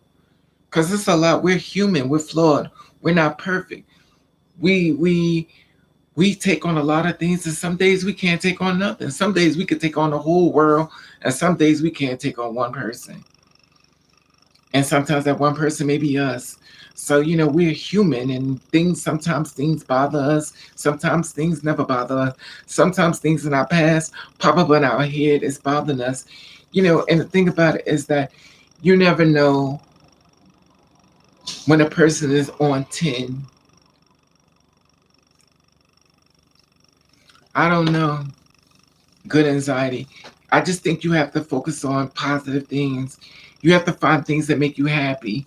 Even if you like to look at hair or cars, or look at cards or pictures of arts, or watch positive speakers, or watch um, gospel programs, or listen to gospel music, or post prayer and do prayers and stuff. Set a certain time where at 9 o'clock I'm gonna do a prayer. At 12 o'clock I'm gonna do a prayer. At 3 o'clock I'm doing a prayer, and you write it and you stick it on the wall. Like these things you need to do that's gonna help pull you from your depression. You do a plan and you map it out and you follow through. You know, and the person you're gonna save is gonna be yourself, because at the end of the day, when you come out of this darkness, you're gonna be a testimony for somebody else to come out of it too. I collect dolls and drawers. And drawer. Drawer. Drawer or drawers? And drawer. Okay. Okay, there you go, XB. See, that's what I mean. You find something that stimulates the mental. That's positive. You have to find positive. You almost joined OnlyFans for a split second and then ran out quick and locked the door behind you. You almost joined OnlyFans for a split second and then ran out quick and locked the door behind you. I don't know what that means, Marcus JTV. I joined a whole bunch of stuff because I was promoting my YouTube page, and I posted my music there, but I didn't to be honest, I don't even go on there. I don't even know if it's even connected. But if you put Raven over, you will see a lot of places. But I actually I actually got off a lot of stuff only because mentally I wasn't able to deal with people with so many spirits coming at me. So I had to delete myself from a lot of dating apps and a lot of things only because it was interfering with my spirit.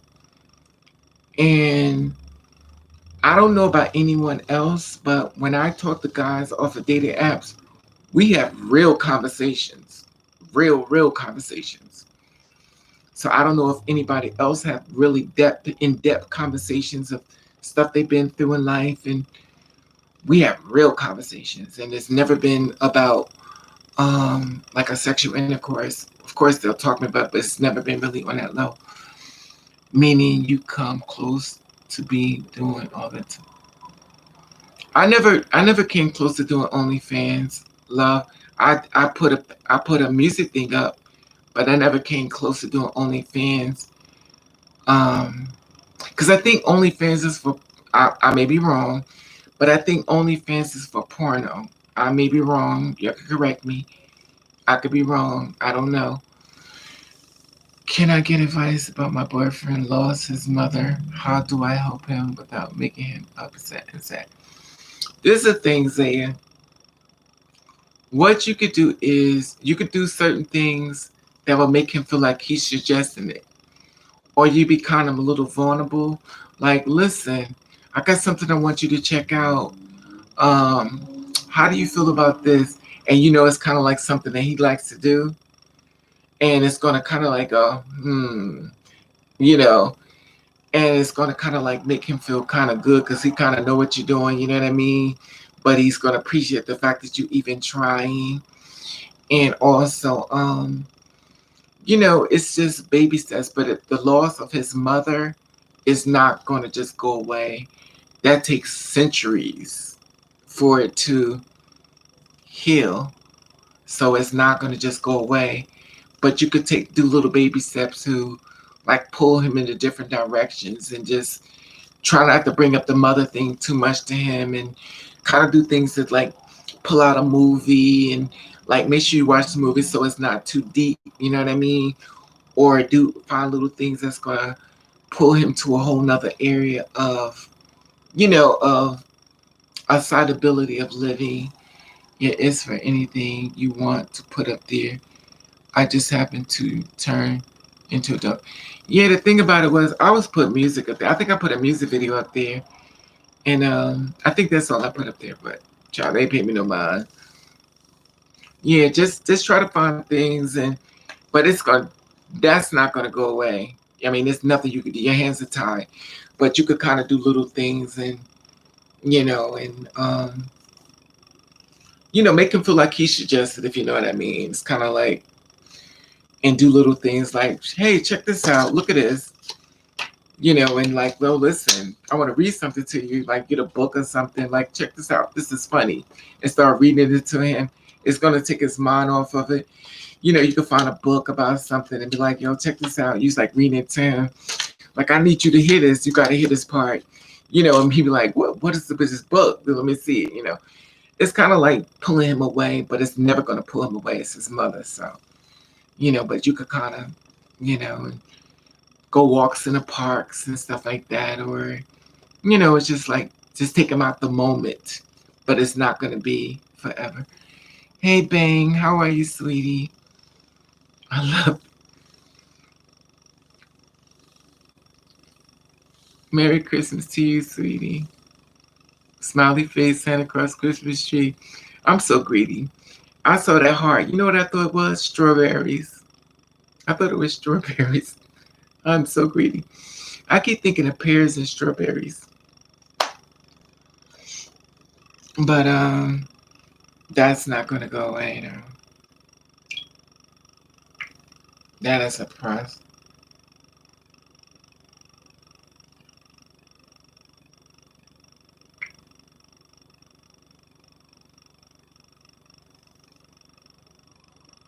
That is a hard process. Have you gotten strawberries? No, I haven't had any, but for some reason, I'm greedy, sweetie. Don't pay me no mind. I'm greedy. And I was looking at cheesecake. I was looking at cheesecake and you could tell a pig, right? I'm such a pig. I spotted that cheesecake. I was looking at cheesecake in the store. I was like, you can't get that. But I bought some cheese because y'all was telling me for calcium. So, excuse me. Excuse me. It wouldn't be a video if I wasn't blowing my nose. I love him so much. I want the best for him. You know what, Zed? All you could do is be there for him. Cause sweetie, that's not gonna go away. That's gonna take decades. Especially if they was close. So it's nothing you could do. Nothing. It's nothing you could do. All you could do is just be there. And don't bring his mother up unless he brings it up. And if he says something, then just go, let him know that you love him and stuff, and let him talk about it. Just don't prolong it. Like, well, did she do something? Just don't prolong it. Because you don't want him to keep thinking about more stuff. Because the more you talk about it with him, the deeper the depression goes into. Just let him air it out and just try to be very quiet, and just let him talk about it. And, and you funny, XB. Just let him talk it out and stuff. And, just don't add to it. Just don't add to it because it could go longer. And then he'd be going into a deep depression, low key. And, when it comes to a man, you'll say, well, what's the matter? He'll say, nothing. Is it something you want to talk about? No. And something's wrong. And he don't want to talk about it. And that's the worst place to be. So when he gets to that point, he don't want to talk about it. That's when you do plan B. Hey, I got this book. I want to read this to you. You find, just find anything. He'd be like, oh, you so stupid, but he's like, you don't mean it, but it's like a jokey joke type of thing, or, and you pulling him out of the spot and stuff. And in the end, he's going to appreciate you, what you're doing. Hey, boo, how are you, Devil? He gonna appreciate you in the end because he know what you're trying to do and stuff. And you could pop up with foods. I don't know if he likes certain foods and stuff. You be like, yo, check this out. Guess what I got? Just like his food, like check this out. I just ate some. His certain foods he like look at this. You be like, look at this, and like give him his food, open it up, like, oh, okay. You just do little things to nourish his soul. There you go. You can always pray with him as well. It's just like it's a process, but sweetie, it's nothing you could do. Okay, but all you could do is just be there. But my personal opinion is don't prolong. When he talks about it, just be a listening ear and don't rush him through it. You're like, okay, well, let's talk about something else. Just let him get it out and stuff. And rub his back and like, okay,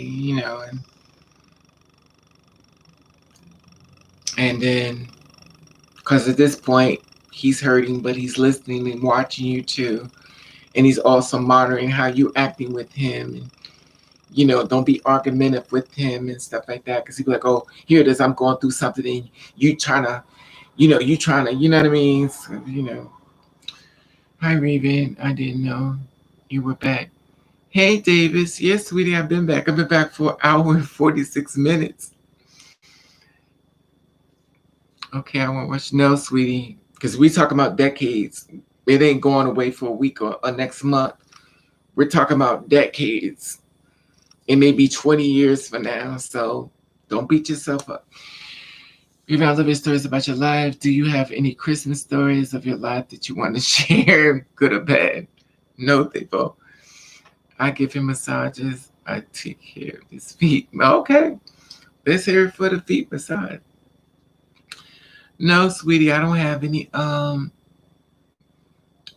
Christmas stories. I'm at the Christmas story. I'm in my I'm in my I used to when I used to get Christmas present from the woman who birthed me, I used to take them and kick them underneath the Christmas tree because I knew what was under it.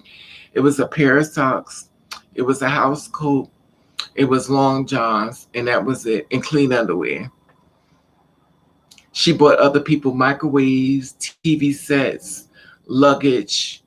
She just bought me the same thing: a house coat, slippers, and underwear, and a belt, and that was it. You would think my stupid self would have known. She hasn't hidden how she felt about me. It's just me being stupid thinking that she just mad, but she never hid it. Thanks so much, Mama. I needed this conversation. Always, sweetie. Um, you know, I understand because it's you as well. I understand what he's going through, but it puts you in a bad position too. So I'll be praying for you, sis, because I understand it's a lot of weight on your shoulders to try to be strong for somebody when sometimes maybe you want to be weak too. So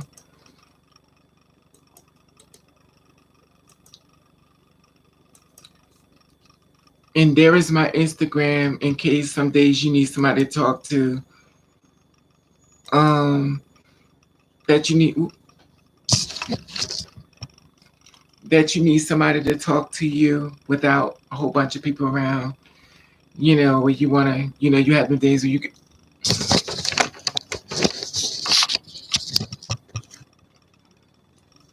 Oof, what is she trying to do? Fall?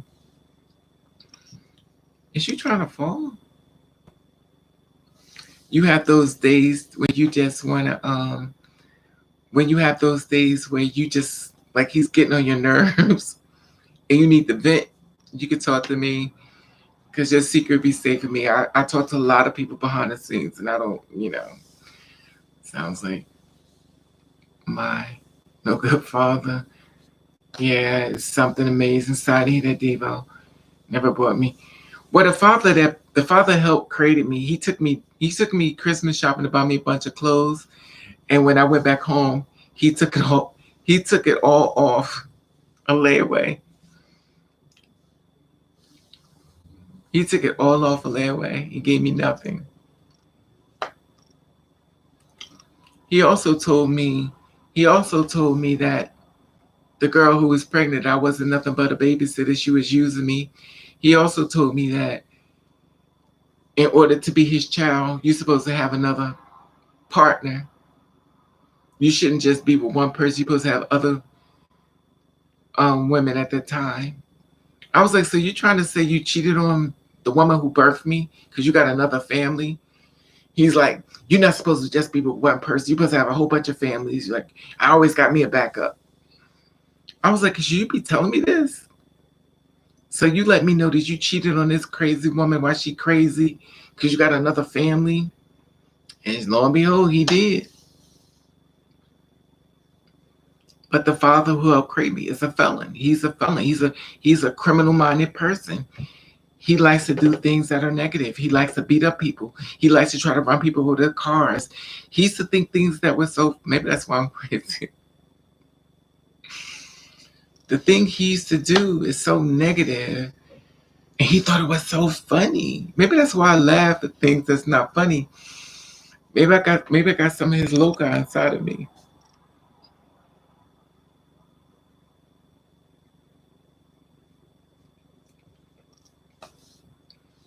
Did the chat freeze again? Hit the thumbs up if y'all can hear me. This stupid thing is acting up.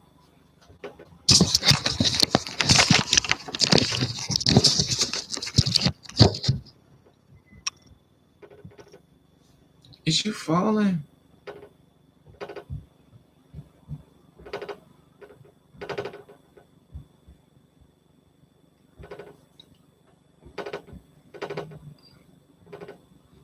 Exactly, TV.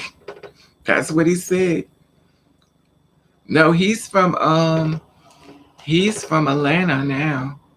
But he was like, you stupid, you just want to be with one person. I've talked to a lot of men who does. A lot of men I know got other families besides the one that they have. I just been so disappointed with this world. I don't want to learn nothing negative. That's all I'm saying. I don't want men to share nothing negative with me because I'm like a sponge. I take it in and I don't want to take it in. That's why I got off the apps. When I was on those dating apps, I was meeting men and they was having real life issues. And it was weird because I become like this only therapist. And I didn't sign up to be no therapist, but we had, and the spirits that I talked to the men on of a lot of pain, I couldn't, it was just too much. I can't. It's just too many. It's too many spirits and I can't. Hey Raven, how's it going, sweetie? Hey MG Official, how are you, sweetie? Happy holiday. The good thing is you learn to fight from him and get some. You know what you mean? I learned to fight from I learned to fight you me from the woman who birthed me. And the reason why is because when people used to jump me, she wouldn't open the door. She used to make me fight back. And people used to beat me so bad. I was a crybaby. Like I would fight back. I couldn't hit somebody without crying. I'd be like crying. They'd be like, and a person loves the fact that you won't fight back. And they used to wear me, grab me by my hair. They used to wear me out, drag me down the street. Everybody beat me up. The boys beat me up. The girls beat me up. Everybody beat me up. I couldn't fight back. I couldn't imagine me hitting another person. Okay, sweetie, I got it. Thank you, Zed. I couldn't imagine me hitting someone. I would cry. And everybody kept saying, oh my God, you cry over everything. You was just a big cry baby. I'm okay, MG. And I used to be a crybaby. I cried about everything. You could say something to me and I would just cry. And I'd be devastated. I would just cry and cry. And the woman who I call my mother, who died, she used to say, you got to stop crying. You cry about everything. And when she said that, I cried even more. And then after that started, gives you. The thing is, TV, the thing is like when my brother when my brother died is when I started fighting back. My brother died, I went and it was the first time I fought back because everybody knew, the girls knew they could beat me, the boys, everybody could beat me because I wouldn't fight back. So everybody, women used to catch me, beat me up. The boys used to catch me, everybody beat me up. I wouldn't fight back. I would just, they would drag me on the ground. They would kick me in the face. They would just, the girls just to beat me up. This one girl would hold me. The other girls just wear me out, beat me up. School pictures, I got scratches all on my face. Everybody beat me up. Women is such a sweetheart to care about others. She cried for hitting others. Yeah, I used to cry. Everybody beat me up. So then when my brother died, I didn't take it well, and I was crying because that was my only friend that I could have in the world. He was 4 years old, and he died, and they gave him too many CCs, and they killed him in the hospital. And when I got home from school, I had just got jumped, but they didn't catch me because I had good legs. I used to run. After a certain period of time, I wasn't gonna fight back, but my legs used to be like this. Shh. It's always be funny when River said she went to work or something. Yeah, I go to work now on them, but at that time, my first fight back was a female. But this is elementary school. This is not even high school. It's elementary. She was like, "I'm glad your brother did. He better off dead." And I said, "Wham!" That's the first time I fought somebody back, and I beat her up. She had blood all over herself. And after that, I said, "Oh my God, I could fight." And then after that, I started fighting all the boys. I was fighting everybody. I never hit nobody back. But it took my brother to die in order for me to fight back. And then the weirdest thing about my life, though, all little young kids used to hang around me. And as I've gotten older, all little young kids still come around me. But not, they always been mad young. For some reason, younger people always like me. Older people, not so much. But younger people always like me. And I never knew they were young, but they always used to knock on my door. "You gonna come outside?" And then when my brother died, I didn't want them around me, but I didn't know I was suffering from trauma. I was like, "I don't want y'all around me. Stay away from me." And then one little kid said, no, I think it was a older person said, "Oh, I forgot." I'm not sure. We're talking a long time ago. But someone said to me, "You don't like kids." I forgot. I said, "I do like kids." And that's when it hit me. You didn't want to be around kids because it reminded you of your brother, but you didn't know that. But they were reminders that my brother was dead, that he was killed. And they were reminders of me. And I was like, "I don't want you around me." I would freak out. But I didn't know that's what I was doing because I was still a kid.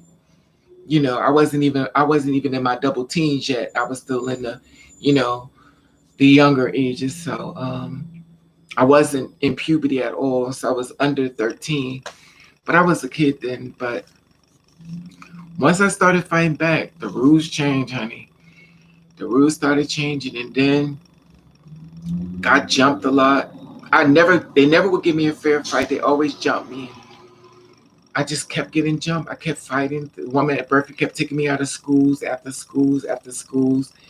Everybody always had a problem with me. And I don't know. It was really weird. But they always used to say, "You act just like a girl." That's all I would see. "You act just like a girl." I always heard it. "You act just like a girl." So they beat me up for that. They beat me up for that a lot. But once I started fighting back, and then I learned that I could put a weapon inside my coat. You take your coat and bust a hole in the pocket, stick a weapon inside of it, and then you start going to work on people. Honey, people used to like, "I know you're not going to hit me with, oh, oh." And I be, child. I used to go to work. One day she's like, I know you're not gonna hit me with that. I don't, before they could get the part about they know I'm not gonna hit them, I don't hit them. Oh, it's be funny. They couldn't win June the 5th.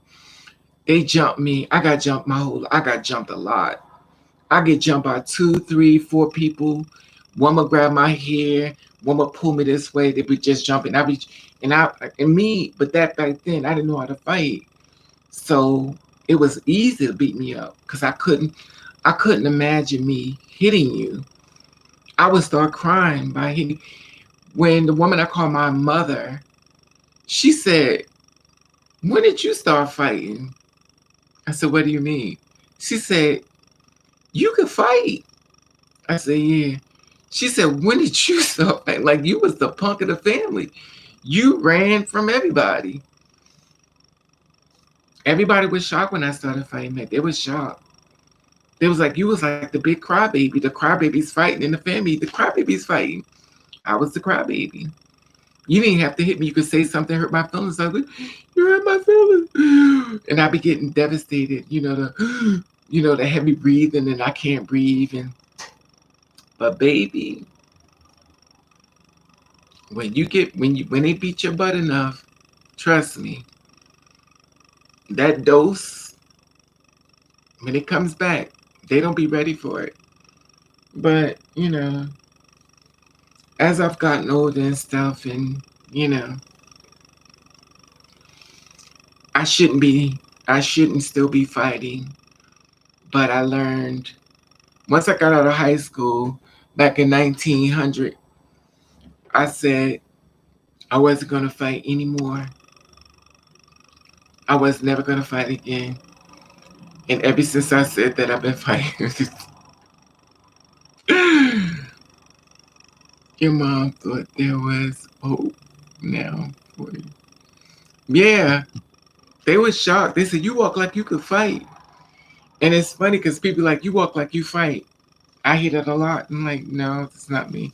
But when I talk to other people, I found that what people were saying was true.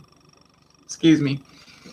I never knew that about myself because I never could fight back, but I learned. It's an old saying go, if you hit a dog long enough, it'll bite you. I guess some of that old dog that y'all didn't hit long enough.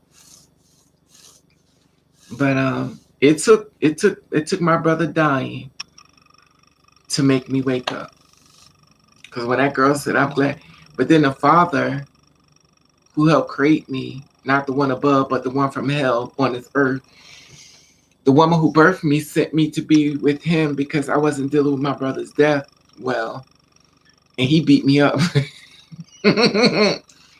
He beat me up. He beat me up. So my brother died. I went down to be with him. He beat me up. And he had to hide me because if diapers would have found out, diapers, whatever it's called, when they come, Child Protective Agency would have saw what he did to me, he would have been locked up. So he had his children, they hit me in the back room.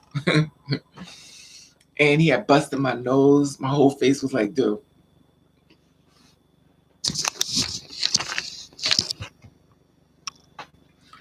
So he beat me up and stuff. He was like, if you're going to be gay, you better change your name. He said, Psh! He slapped me in the face and my whole face said, and I started crying. And after that, he was like, stop all that crying. And I was like, how you going to slap me and then tell me not to cry? You're a grown ass man. I'm under the age of 13, and you're going to slap me in my face and tell me not to cry. My whole side of my face looked like I got pumped by silicone. Because it's sitting out like this from your slap. And then you want to tell me not to cry. She thought she got him, but really, not really was off the time. Yeah, it was a lot. They had a lot of problems with me with that. And he was like, if you're going to be gay, you better change your name. He had me in a car. He took me somewhere far. I just don't know why they just didn't kill me, which is so stupid. They should have just killed me. They had a lot of opportunities. They could have did it, but they didn't do it.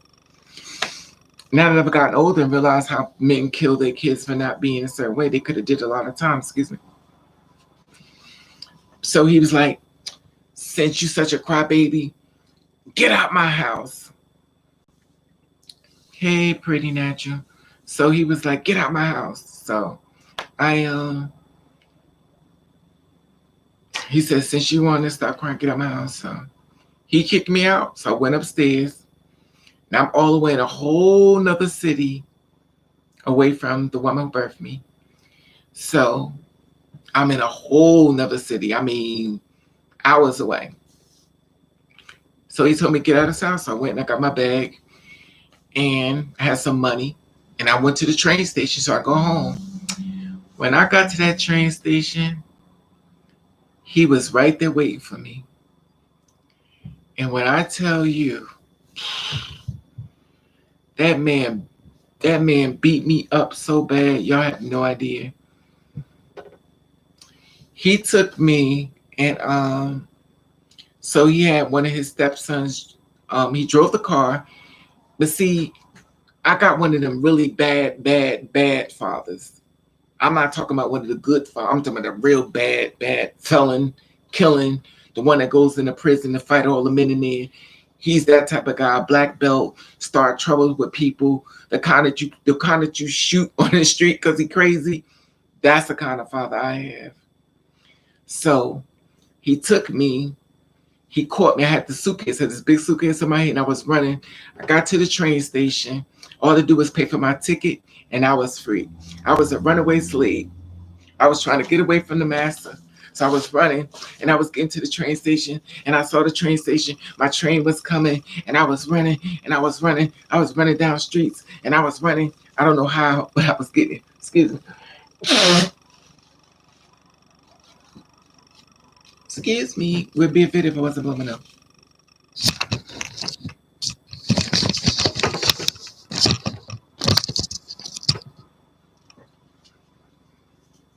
So, and she's still sliding. So I'm running. I got down there. He caught me. And remember, I was short.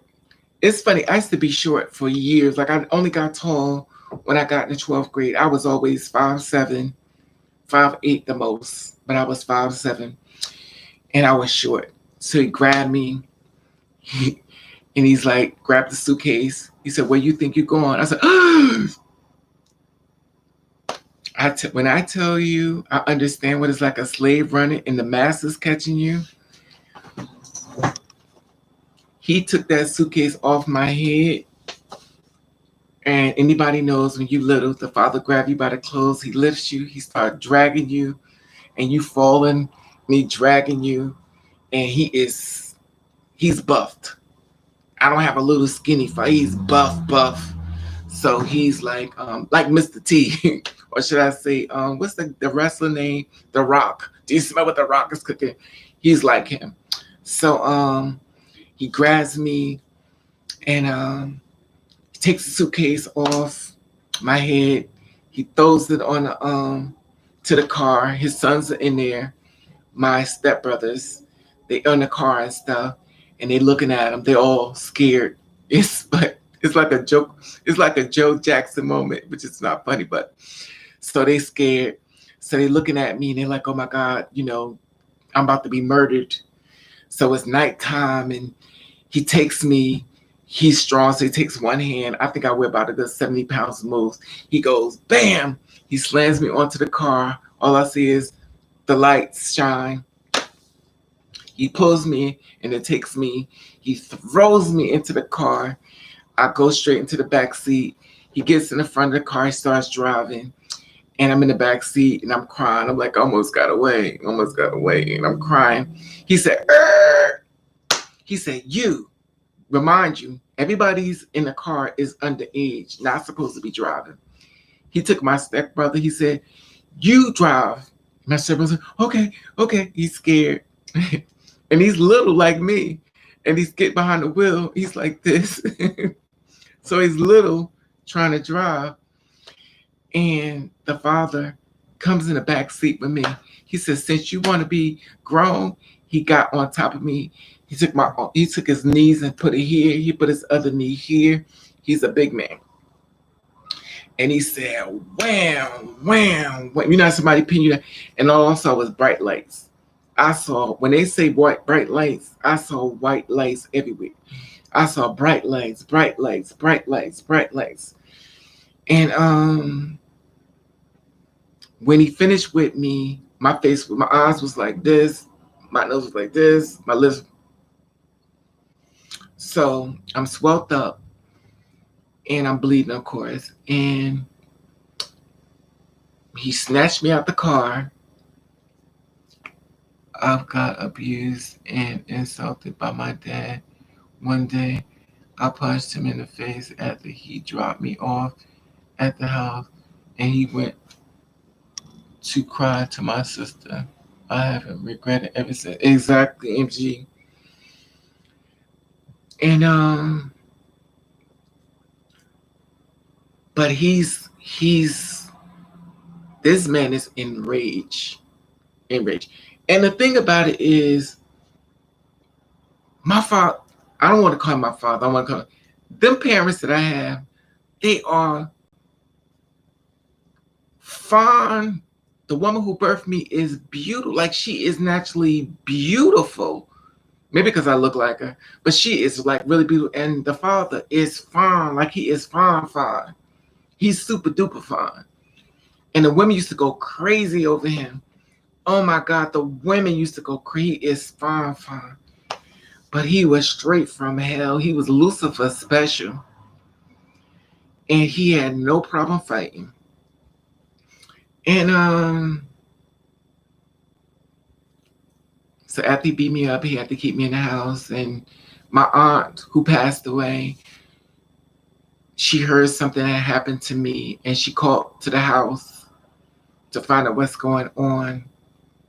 And she talked to me on the phone. She said, I want to talk to see if you're okay. So she called, and the father was like, I even told a priest, and he told me to apologize to him.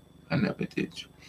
You know, the thing about it, MG, people don't understand what you're going through. People make their story about you.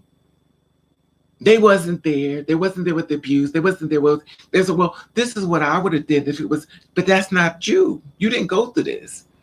So you telling me something about that has nothing to do with you. Let my story be my story. You can have empathy and sympathy, but this has nothing to do with you. If I say I can't be around this person, I can't be around this person, MG, and you did the right thing. You shouldn't be around that person. Stand your ground, because at the end of the day, if something goes wrong, you know what they're going to say? Well, you didn't have to listen to me. That's the thing. The thing about it is that when somebody takes you and make you feel less than, why is it that? Exactly, Queen Bee. And when people try to make you feel less than, is that it start messing with your spirit. And then when people do those things to you, MG, guess what you start doing? You start getting high, you start getting drunk, you don't really care no more. They start tearing down your spirit. They don't want to protect your spirit. So guess what you got to do? Protect it yourself. You got to cancel people. I don't care if it's the mother, father, sister, brother, aunt, uncle. If they got to go, they got to go. You got to preserve your mental, because at the end of the day, if something goes wrong with you, they're to be the first one saying, oh, I don't know what's wrong. Knowing doggone well they know what's wrong, but they don't want to accept accountability. The hardest thing in the world is get people to accept accountability for destroying other people. They never hear nobody doing that. You never hear nobody accepting accountability for destroying another soul. They don't never say nothing. They never say nothing. Well, I don't know what's wrong with them. Oh, it ain't me. Oh, they ain't really have to. They ain't have to listen now, but they listen to you. And look at them now. Well, they didn't have to. Who you think you're talking to? Now they want to argue with you. You know, so you stand your grounds, because at the end of the day, you got to preserve your mental. Because if you have a stroke or a heart attack, sure, They be on top of you, slapping you in the face. Also, I never had a father figure. My father never played with me, only my mom. Mine did play with me, either, MG. I'm with you. I'm there with you. The woman who birthed me didn't either. I used to watch them take care of other people. They didn't like me because of what I was. It makes sense now. It didn't make sense then, but I get it now. I had to cut some people out of my life for my own. Exactly, Queen B. You got to. You have to preserve your mental. This is all you have. That's really bad when kids feel scared to be home, scared to tell anyone else that their parents when they get abused. But see, the thing about it, you, me, a lot of times you don't know that's what's happening. You don't even know that's what's really happening. You don't even know you're being abused. You just feel like they just got something wrong with them. You like, they don't know what they problem. They just crazy. You just say they crazy, but you don't even realize you're being abused. Merry Christmas, Curly Kelly girl. How are you, sweetie? Merry Christmas. I'm so glad you're going to. I am, sweetie. I'm about to go off of here. I've been on here for almost 3 hours now. But I've been on here too long. What time is it? It is 10 o'clock. Yeah. But I'm glad you showed up, beautiful. Better late than never, right? We're about to fix me some fish with some ketchup and mustard and some French fries and take some, what's the pills called? Spinal lactone, whatever, not spinal, Cinepro. Is that what they call it? Forgive me, y'all. My brain is. Psh. Some family members can be the most toxic. Oh my God, baby queen, girl. You ain't never lied. Some of your worst enemies is in your blood. Excuse me. Some of your worst enemies is your blood related family. Oh my God.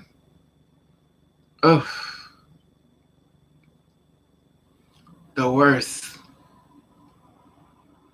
When I came to terms that the woman who birthed me and the father who will create me, not the one above, but the one from hell, um, it was devastating because I really loved them. But I had to take my love and transfer it to my truth. And the thing about it was they never hid it. It's just me deciding that I don't believe you. I don't believe you hate me. I don't believe this. You're just mad at me. That was my defense mechanism. I wanted the lie. I didn't want the truth. That's that old saying go, you can't handle the truth. I guess I couldn't because I wanted the lie. But once I saw the truth and I accepted the truth, I was like, let me go. And I left. I've been listening to the whole time while I was doing my hair. I'm going alone to baby. I love you. So thank you, Curly. Yeah, but some family members can be. Yeah, the thing about it is, it's you got to be strong. I think that the strongest pill that you have to swallow is leaving somebody that you truly love because you find out that they didn't love you, and you still have the love for them, and you have to leave. That is the hardest pill in the world to swallow. Because even though you could love them easily, it's not going to be given back to you. And you have to leave. And it is hard to leave. But the woman who birthed me, she made it easier. My parents told me what happened to you. You used to be more calm and were better. And it gets me angry because they make me change because of the abuse. Yeah, they try to make nobody wants to accept responsibility for what they do, MG. They cancel your spirit and recreate what they want. And then when you start reacting to it, no one knows where it's coming from. You've changed. Yes, ma'am. Love from afar. Oh yes, pretty Nash. You have to. That mental is important because you don't want to have a heart attack. You don't want to have a stroke. And then they ones coming to take care of you. And Lord knows, here comes the pillow over your mouth. And they get an insurance policy. And next thing you know, you hearing, Raven didn't make it. Yeah, because you had a pillow over my mouth to make sure I could die so you could collect insurance. But it is what it is. Yeah, you have to preserve your mental. It's important, you know. Geminis must really care for others. I knew a Gemini from my ex job. Yes, so, but see the thing about it, you mean every Gemini is different. Like I wouldn't date a Gemini. I don't trust them. Some Geminis are good, but some of them are straight from hell. Cause I met some and oof,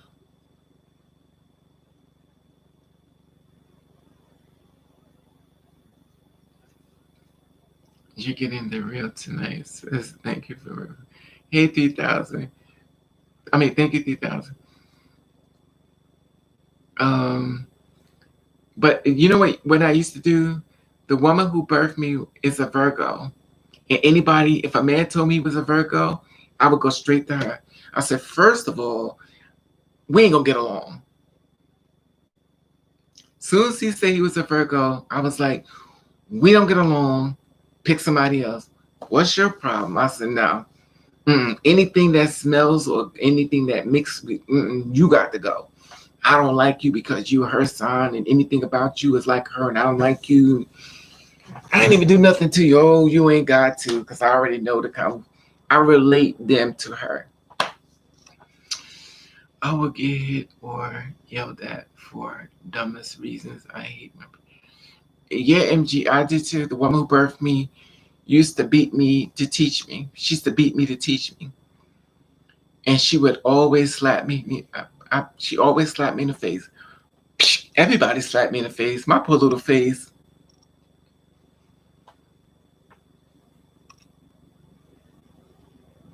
I've been beat up on. I think everybody in the world done beat me up. I've been beat up by everybody. Do you feel like that is because Queen, I don't know. It could be Queen. I think I think it's Queen. I think it's layers. Like before you could heal, here comes something else. If that that makes sense. Like and a lot of stuff I didn't know was bothering me, and I think that when you're not ready to deal with it, you're not ready to get rid of it. If that makes sense. And due to the fact I kept saying they don't mean it, that means I'm not dealing with it. I'm not dealing with the truth, so that makes me stay in it. Um, wait a minute. Was your dad? No, I don't. To be honest with you, you mean, I don't know. I don't know what sign he is. I don't even know when he was born. I really don't know. I couldn't even tell you. I thought about that too. I said, I don't even know when he was born. I don't know what sign he is. I don't know nothing. I don't know. He's been gone. He's been out the house before. All I know is his mannerisms and all the women he used to mess with. He had a lot of women. The women used to go crazy over him. I mean, he used to cheat on his wife he was with now with other women. I didn't know what he was doing, but he had a lot of women. He has a lot of women. A lot of women. A lot of women. I saw him on the Steve Urkel show. Wilco. Steve Urkel. I saw him in Steve Wilco's show. He popped up there. I think I told y'all. And he popped up on the Steve Wilco's show. And he has a daughter. And they did an attorney together. I was like, oh my God, there goes the father. He was on the Steve Wilco show. He has another daughter. She's pretty too. You're confirming we are in a war. Exactly, Dave. It makes sense. Same here with my real mom. I don't know her birthday.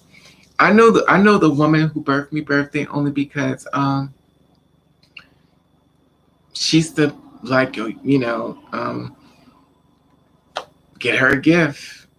I mean, I used to get anything she wanted. I was crazy about her. Anything she wanted, I got it for her. If I couldn't buy it, I stole it. I got it for her. But that was, younger days you know, um, I used to get her anything. I loved her so much. I used to tell her everything. I really loved her a lot, but she knew what I was. It's crazy how to me. Exactly 3,000. We all are different, but all at the same storylines, unfortunately. Some more dramatic than others, but we all seem to make it work somehow. And I all believe that we are leaders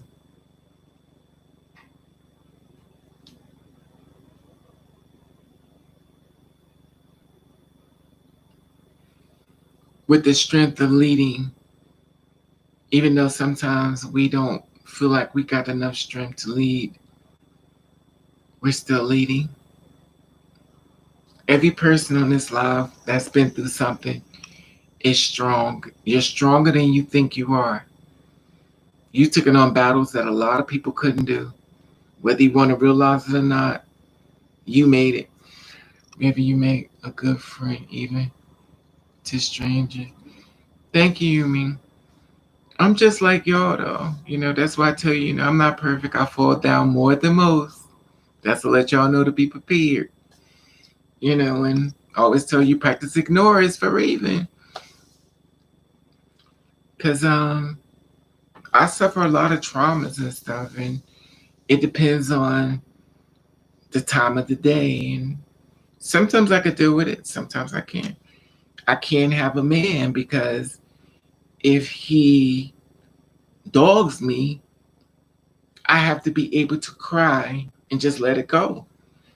You can't re-raise a man. You know what I mean? So you can't put your hands on him and start beating on him. That's a grown man. You just gotta say, listen, just go. Let it go. You know, you're a great person. We all have dealt with. Yeah, we all have. This is why I try to explain that it is important for people to stop making everybody's story about them. Everyone on this live and beyond has their own story and their own testimony. We can't make that person's story about us when they're telling someone, I think you should do this, I think you should do that. No, we can't, especially when it comes to family and friends issues. Now, if they say, if can you help me with this, then they're asking, what they could pull from it. But they could pull from what they can pull from what they can't. They say, okay, what's food for thought? I'll revisit. I revisit a lot of things y'all share with me within myself, due to the fact that I acknowledge that I'm not perfect. I've acknowledged that, I don't do the best deaths. I don't do the best death stories when it comes to the girls being murdered. I don't do the best pronunciation of her untimely death. And, a lot of y'all, I realize that y'all have my back on that because y'all can watch me mess up. Y'all be like, well, thank you, sis, for doing it. You know, Even though other people come and say, well, you did it all wrong. You mispronounced her name and you need to do everything the right way. And then when you go to their channel, it is nothing there. So if you love your sister so much, you should be in the front line with a video that represents your love for her. Besides letting a stranger that has love for this woman being connected into spirits that's doing the best she can for this girl that's untimely murder, to get other people like yourselves to share the video to try to get these people captured, then you shouldn't say anything. But a lot of times the girls be like, well, you should do this, but they don't do anything. And this is the reason why I say we have leaders and followers. The followers are the ones that are trying to take you down. That's why the leaders got to be strong.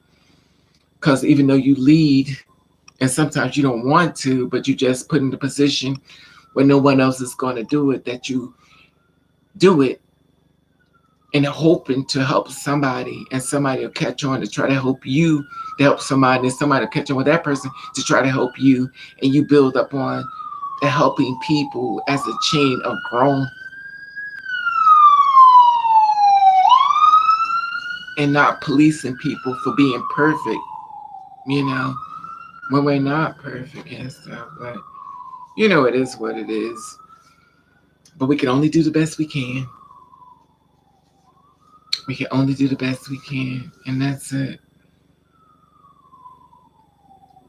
You know,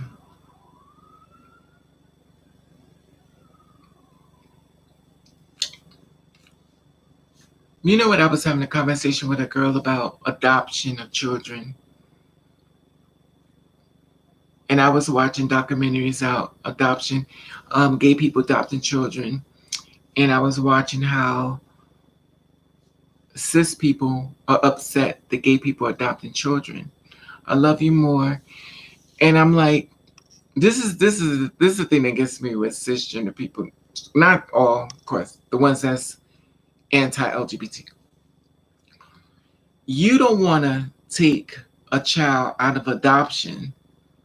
You'll leave them there, but you just don't want someone in the gay community to adopt a child. Make it make sense. You don't want to do the work, and you will let this child grow up in the system instead of giving them a home and getting them this way. If I could adopt a child, I want two, of course.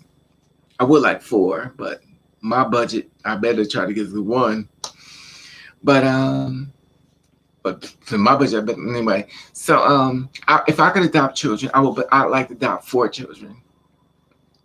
I like to adopt four, and the reason why is because I want them to be bonded together as friends, and I also want them to be bonded together as spiritual nurturers for each other. And when I say that, that means that when my sister falls down, I have a talk with her, and we all come together and have a conversation with each other.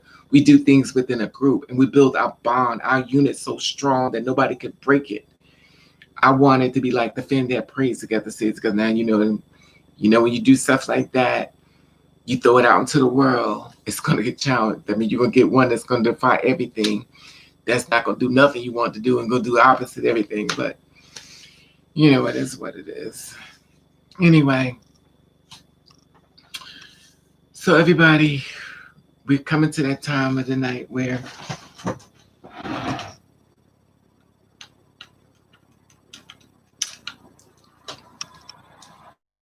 Raven's about to say,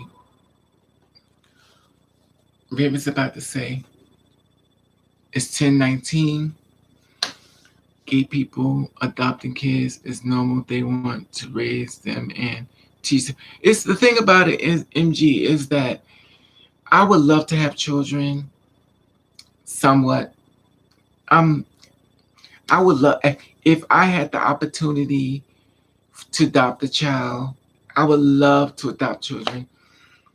I actually went through it with it before. They did my whole background check, the fingerprints, everything, and I actually got approved for adoption of the child. But the girl who killed my kid talked me out of it because she wanted me to help raise her kid, that's a whole nother story. And I ended up raising her kid, and she killed mine in return. And then she said she never. Anyway, so another story. So I did the work. I was working in the bank and everything, so I could take care of my kids and stuff, and it was perfect. But unfortunately, me being dumb, I let her talk me out of it. And the two boys I was going to adopt, she going to get her French fries and chicken. You know what? I'm going to get some fish. Actually, I have it in the freezer. I got fish and French fries. I'm going to take some medicine for my high blood pressure. Because y'all know these talks are too deep sometimes. And, Raven can't deal with them, especially when revisiting Raven's trauma. Because I don't deal with it. When I talk about it, I don't feel better. I feel worse. Because I feel like, you know what it's like somebody's making fun, like a bully. So it's like you keep picking on me, and I'm talking about it's like I'm revisiting it, and I don't feel better when I talk about it. I feel worse. So then my whole body starts going through the triggers and stuff, and I don't feel better. I feel a lot worse. But I feel like sometimes when I share it, it's going to help somebody else. But in the meantime, I have to get some medicine I got in here. It makes me dehydrated though. But excuse me. Anything else y'all want to talk about, beautiful people, before I go? Beautiful people. I did a prayer video for y'all today. I did a prayer video because I felt the spirit tell me to do it. That's the only reason why I did the prayer video today. Um I do it because I want you to have something when you want someone to pray with you. I want you to go to that video and you can be praying about something totally different, but it's actually a prayer that you can start and say, well, I'm gonna go to this prayer.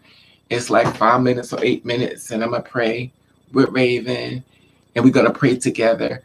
Raven will be praying about this, and I'll be praying about that, and we'll be. And once the video is over with, you're like, okay, I did my prayer. Because sometimes I feel like you'll pray more if you know someone is there help pushing you. It's like working out.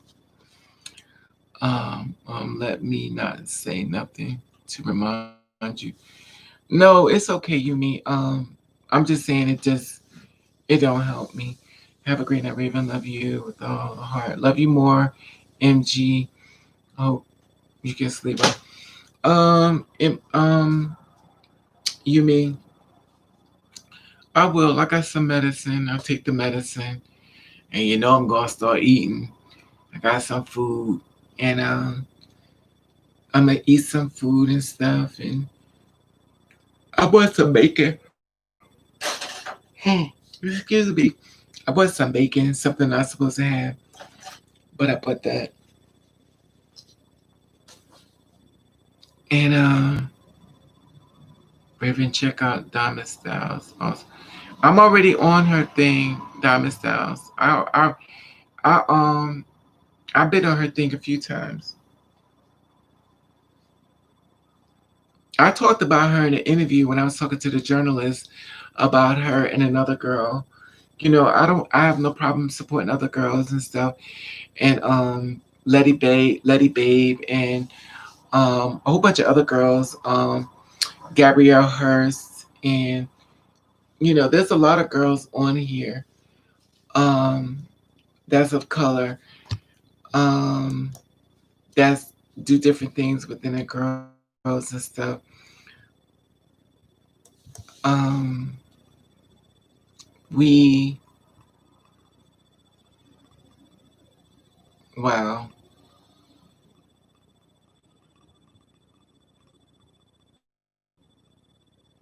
this is weird. I want to see this. Um, and Princess Ariel, that's another girl. Her channel, Princess Ariel. You know, I support I support a lot of girls' channels and stuff, and a lot of girls do different things and trying to get the word out. The best way we can. Everybody's testimonies. Why is this thing trying to fall? But shout out to the person who told me it was Friday. Shout out to the person who told me it was Friday, because Lord knows I didn't know. What I like about Diamond is she knows many girls. My thing keeps falling. Yeah, Diamond. I went to Diamond. I went to Diamond. Diamond's been doing it for a long time, way longer than me. So Diamond's been up there. It was another girl named Chantel. She was doing it too, but she stopped. I don't know what happened to her. Chantel Coffee. She was the one. I miss her. Matter of fact, I don't even see her no more. That's funny because I never see her no more. I wonder how she's doing. I have not seen her. You know, I like to go to the girls' pages and stuff, and you know, to have something to share. You know, but I just wish they become more active when it comes to these girls being murdered And I wish they would more, not all of them, but I wish they would do what I do when it comes to putting something totally together to try to find out who killed our sisters and brothers. I wish they would just take that part and start doing that. You know what I mean? Just instead of saying rest in peace, so and so, put a package together and share it and tell your viewers, because you got way more range than me, and you can help with volumes. We create a lot of noise, and I believe that it shouldn't just be me putting a whole package together, asking y'all to share it with everybody that's have a channel that could put a package together and share it. You could separate yourself from that sharing thing, make it about that person, say share it, let's find out who killed our sisters, and do the whole nother blog. I don't know. It depends on person. I'm not judging, whatever.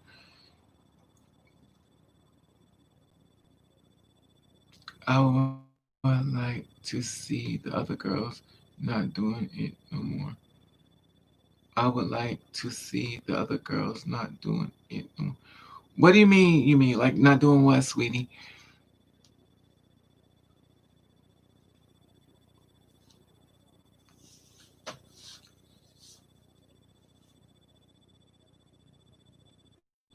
Oh my god, why do I keep thinking about Jello?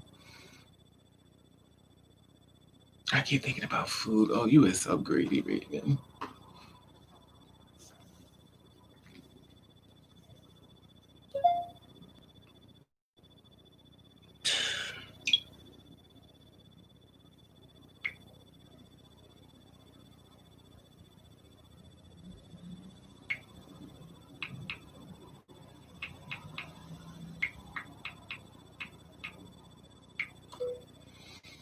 Oh my god, I hate this thing. It keeps. Why do it keeps? Oh, let me go.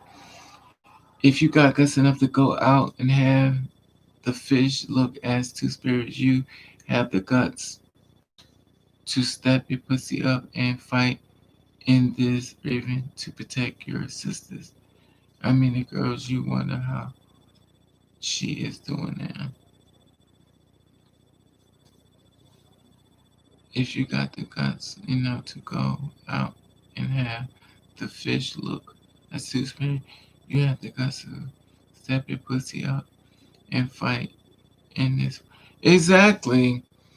But a lot of times, to be honest with you, me, um, I think, I think, a lot of times people don't want that attention on them. You know what I mean? A lot of times, I think that people don't want that type of attention onto them. But I'm with you, me. But I just don't think they want it. They just want to say something and move on. I'm a fighter. I feel like no, I gotta fight back. So with me, I guess like I took you to my past, I believe in fighting back. I don't believe in just putting RIP and oh well. I be like, oh no, we got to, oh no, you're not gonna do this. Oh we no, we're not gonna make this okay. We gotta fight back, and I put the whole package together, and I appreciate everybody who share it because, you know, um, I do believe, whether they want to acknowledge it or not, that the messages are getting out and the girls are being more safe. I don't want to overspeak because every time I want to say something about the girls, another one got murdered. So I don't want to speak that into existence. But I'm praying that these girls are being more safe. And I'm praying that the guys are starting to see these videos and start thinking, maybe I should not do this to this girl. Maybe I should let her live and just tell her to leave me alone. So I'm praying that we're reaching to a level of understanding where cisgender women are getting tired of the girls getting murdered and telling men to stop it. If it's not what you want, leave them alone. And the men are getting tired and saying, yo, dude, leave them alone. If it's not for you, leave them alone. When the conversation will get more empathy and sympathy. And we don't really look for sympathy, but at the end of the day, just let us, you know.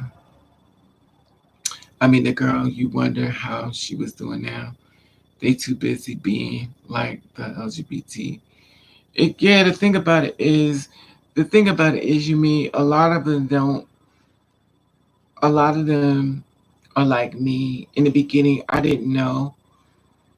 I didn't know. I used to be the kind of person that was so. I used to be so happy to be around the LGBT people. I always felt like I had a place to go, and I always loved that. But then I started seeing things. Then I started seeing more things. And then when God placed me at that bar, and I found out what I found out, I was hurt. I was like, I ain't got nowhere to go. But they tried their best to make me quit. And the more they tried to make me quit, the more I made sure I wasn't going to. I was like, I would have quit, but since y'all don't want me here, I'm gonna make y'all suffer. And I stayed there. And the weird thing about it was the customers used to get mad at them for putting me by the bathroom. They was like, why they got you by the bathroom? Why don't got the men by the bathroom? Why they got you should be in the front? As pretty as you are, why they got you in the back? I was like, I'm fine, honey. I just want to get my money and go home. I would sit by the bathroom, and the more the customers used to get upset, baby, they was giving me tips. Baby, they used to get mad. And when they used to give me tips, they was sticking $100 bills, $50 bills, $20 bills. I was like, I can sit back here all day. And baby, the madder they got, I was bringing like $700 home in tips, sitting there by the bathroom, doing nothing but telling people, you next, come to the bathroom, you next. Child, they used to tip me big time. But the one thing I noticed that I didn't like was they used to like sticking the money in my bra. I was like, don't do that. And the females, oh my God, females is something else. A drunk female is the funniest thing. And they would come into the bar, oh my God, you are so pretty, and take my face and pull it to them and kiss me. I'm like, yo, take their hands, go through my hair. Oh my God. I'm like, yo, y'all doing too much. Now, there was a dude, smack. But the fact it was a female, I'll be like, yo, don't do that. She's like, oh my God, you're so beautiful. And I'm like, oh my God, you just doing too much. You're doing too much. But it was a female, so I just paid it no mind. But I was like, you're doing too much. But I'm gonna share something with you. I wish this is one of my regrets from that job, and I wish that I didn't listen to my best friend. I met a female there. I think I told you this was a Spanish girl, and out of nowhere, she came to the bar, and she came by the bathroom, and she was like, "How you doing?" I said, "I'm fine." She said, "What you doing?" I said, "I'm at work." She said, "Okay." She was kicking it to me, and I was like, "She can't be kicking it to me. She's drunk." She can't. Pretty girl. So I'm like, nah, she ain't kicking it to me. So I'm looking at her and stuff. And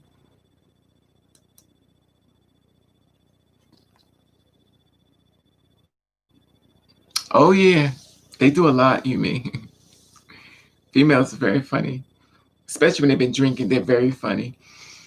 But I've been around a lot of females. I've been a lot of gay women, studs, soft studs, masculine stud, alpha studs. So I've been around a lot of females. So it's not. I also used to run a trans man drag show when females dress up like men and perform a big club. Um, I used to host that, so I was very familiar with females. But the thing about it was that I had this one that came to the bar, and she stayed with me at the bar, and she put a hand in mine. She was holding my hand, and when you deal with liquor, you don't take people seriously because they usually be abbreviated drunk. So she held my hand. She was like, "Oh, I want to be with you." I was like, Where's your girlfriends? She said, I told them to go home. I want to be with you. So I was like, well, you know what's up with me? She said, yeah, I know what's up. Pretty girl, beautiful girl. So I'm like, no. So she hanging out with me and stuff. And I'm at work and stuff. And I'm about to get off. And my roommate asked me, when was I going home? They was going to ride with me home. I said, okay, fine. So come to find out, she lives down the street from me, way down on the other side, which is so weird. So we're in the car and we're talking and stuff, and my roommate gets inside talking. So she was like, I like you, da da da, talking to me and stuff. And I'm like, okay. So my roommate was like,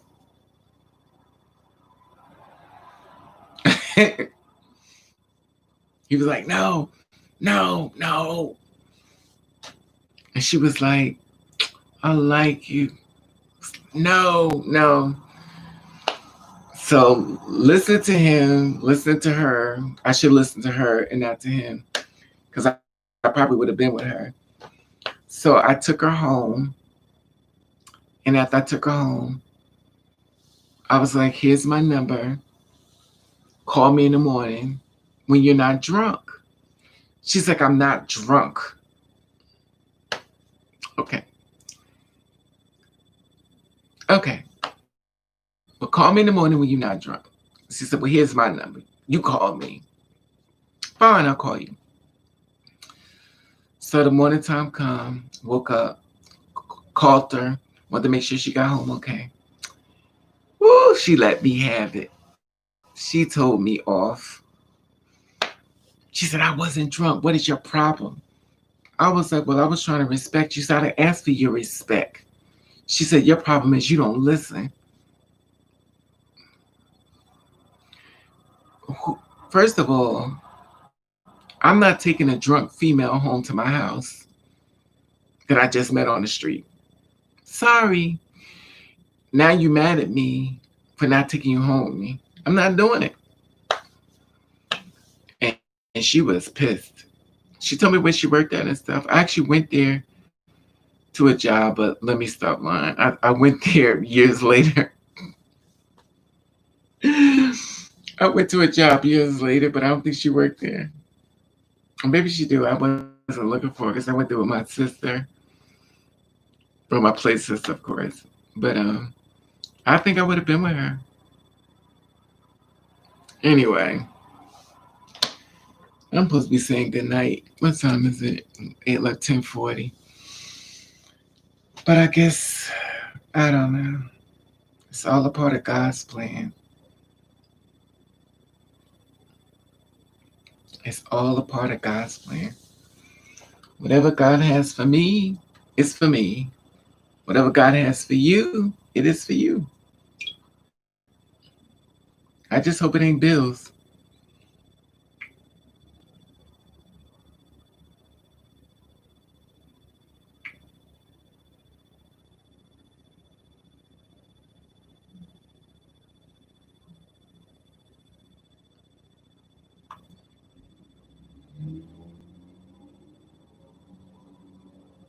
So everybody's having Christmas with their family.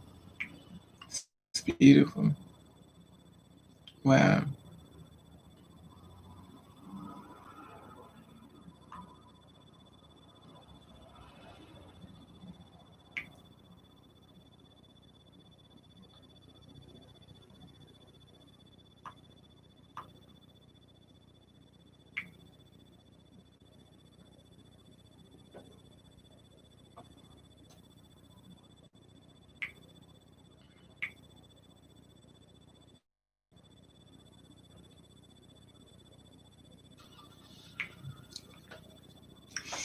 But anyway, no, I'm done with my dog. Your dog? What kind of dog you got, pretty?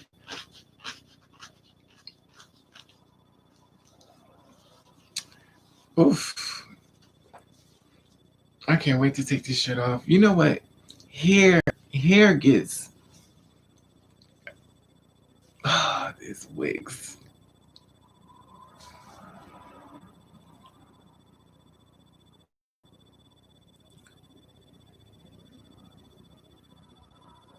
What kind of dog you have? You know I used to have a Shih Tzu. Oh, a pit bull. Okay. All right. Now, she said a pit bull. I can't. You not playing.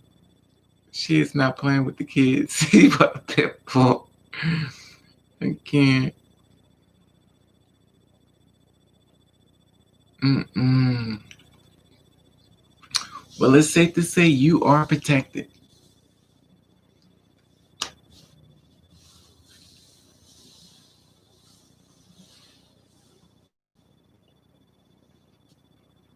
Anyway,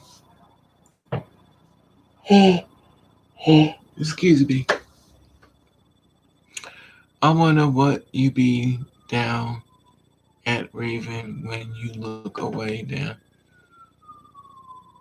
I wonder what you be looking down.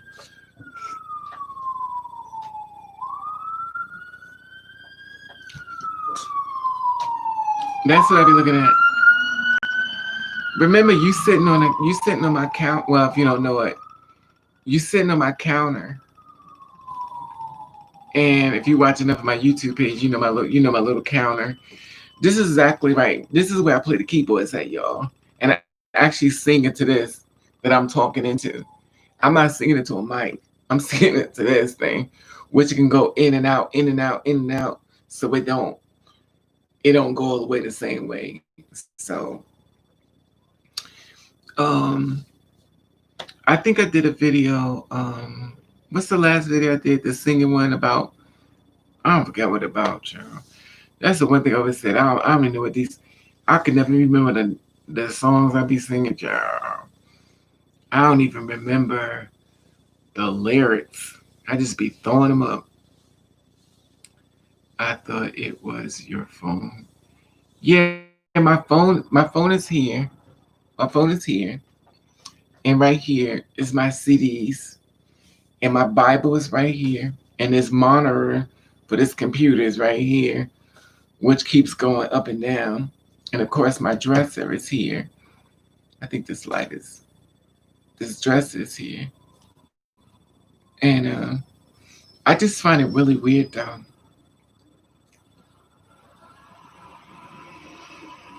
Y'all notice something?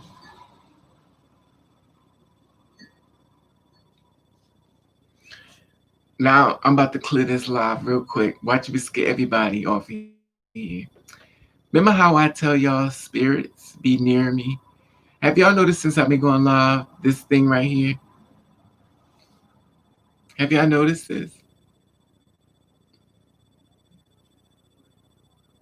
At first I thought it was the big light, but this spirit is right here. This is what spirits look like, y'all.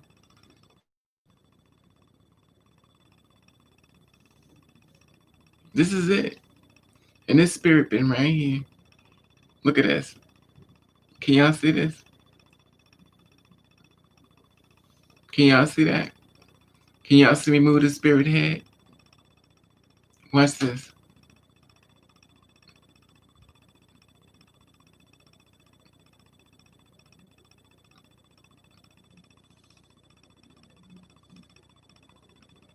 I guess, can y'all see that on camera? Or maybe I'm just going crazy. They probably can't see it. Anyway, they're gonna think I'm crazy.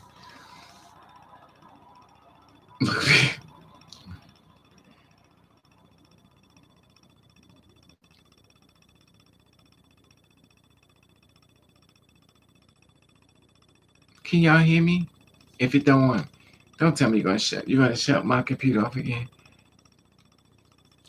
No, sweet, the light is back here. But watch this.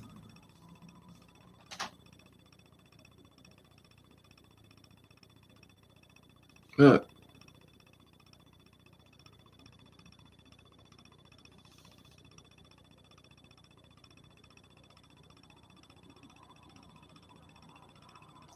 I'm gonna tell y'all gotta learn about this stuff.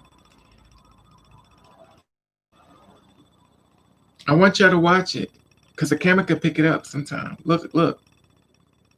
You can't do all this with a light. Look, it don't bounce like this. Look, y'all can't see this bouncing. Y'all can't see this person right here. Okay.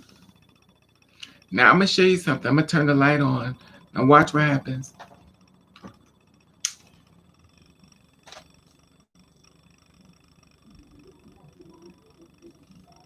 Now you said it's the light, right? It's back here. Look.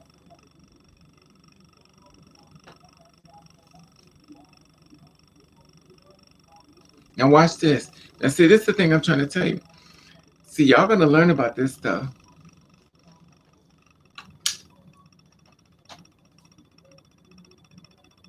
Look.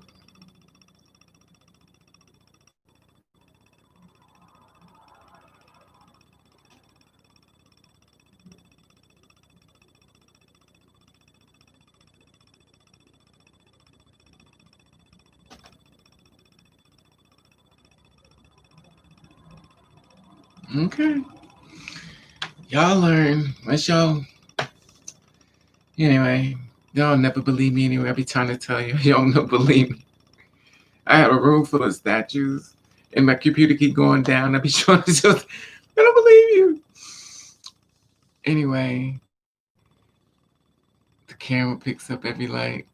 The planet is going to finish. Believe you, I suspect. Exactly. Thank you, Davis. I be trying to tell them. They got an answer for it. I be trying to tell them. They better know something about shapeshifters too. Shapeshifters are real. I'm spiritual, but no. That's okay, sweetie. In spirits or something. Okay, sweetie. Anyway, beautiful people, I love you guys. Raven's about to go because I said I've been leaving. Child, it's 3 hours later, and I'm leaving y'all on. I turned the light off, and here it is. Um, if I turn all the lights off, y'all gonna gag. I turn the lights off. They're like, "We getting out of here. You ain't scaring me." Raven favorite saying, "Mothers live." Yes, mothers live. Got somebody's man in my bed. Somebody's son is in my bed. Let me stop. Anyway, I could be a shapeshifter. Exactly, you me. Anyway, I actually burnt the candle, so I'm not surprised.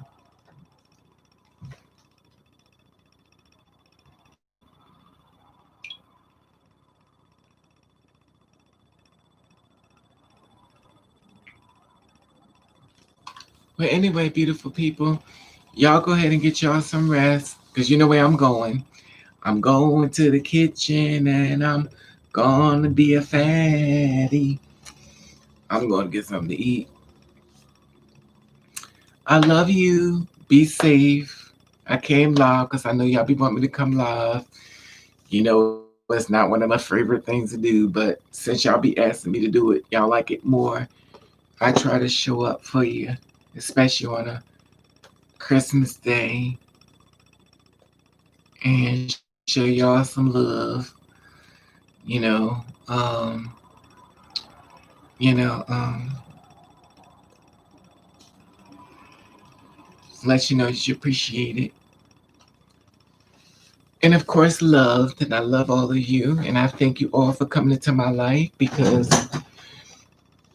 y'all accept me for not being perfect, and I got more unperfect things to do.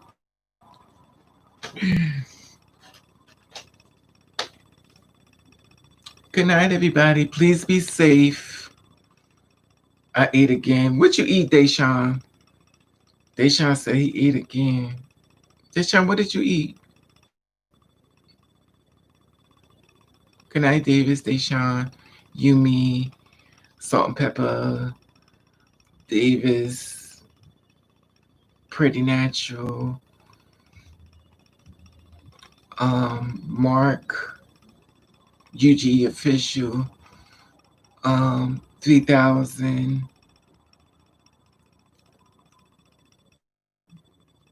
Kelly, Kelly Girl,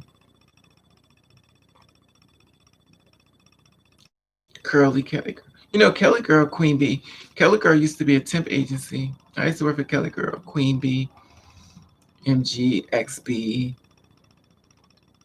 Pretty Natural, Zaya, Marcus TV, XB, Davo, Feedback, Bang, Bang with the strawberries. Oh my God, food. Feed me. Feedback. I said feed me. I said feed me. Feedback, I mean. Anyway, stop. I said feed me. He said child named Feedback. I said feed me. Good night, y'all. Y'all have a blessed night. Excuse me. You know what's funny? I got allergies and I be blowing my nose on the bus. Oh, coronavirus. I'm like, I've been blowing my nose way before coronavirus came. Anyway, it is what it is. Good night.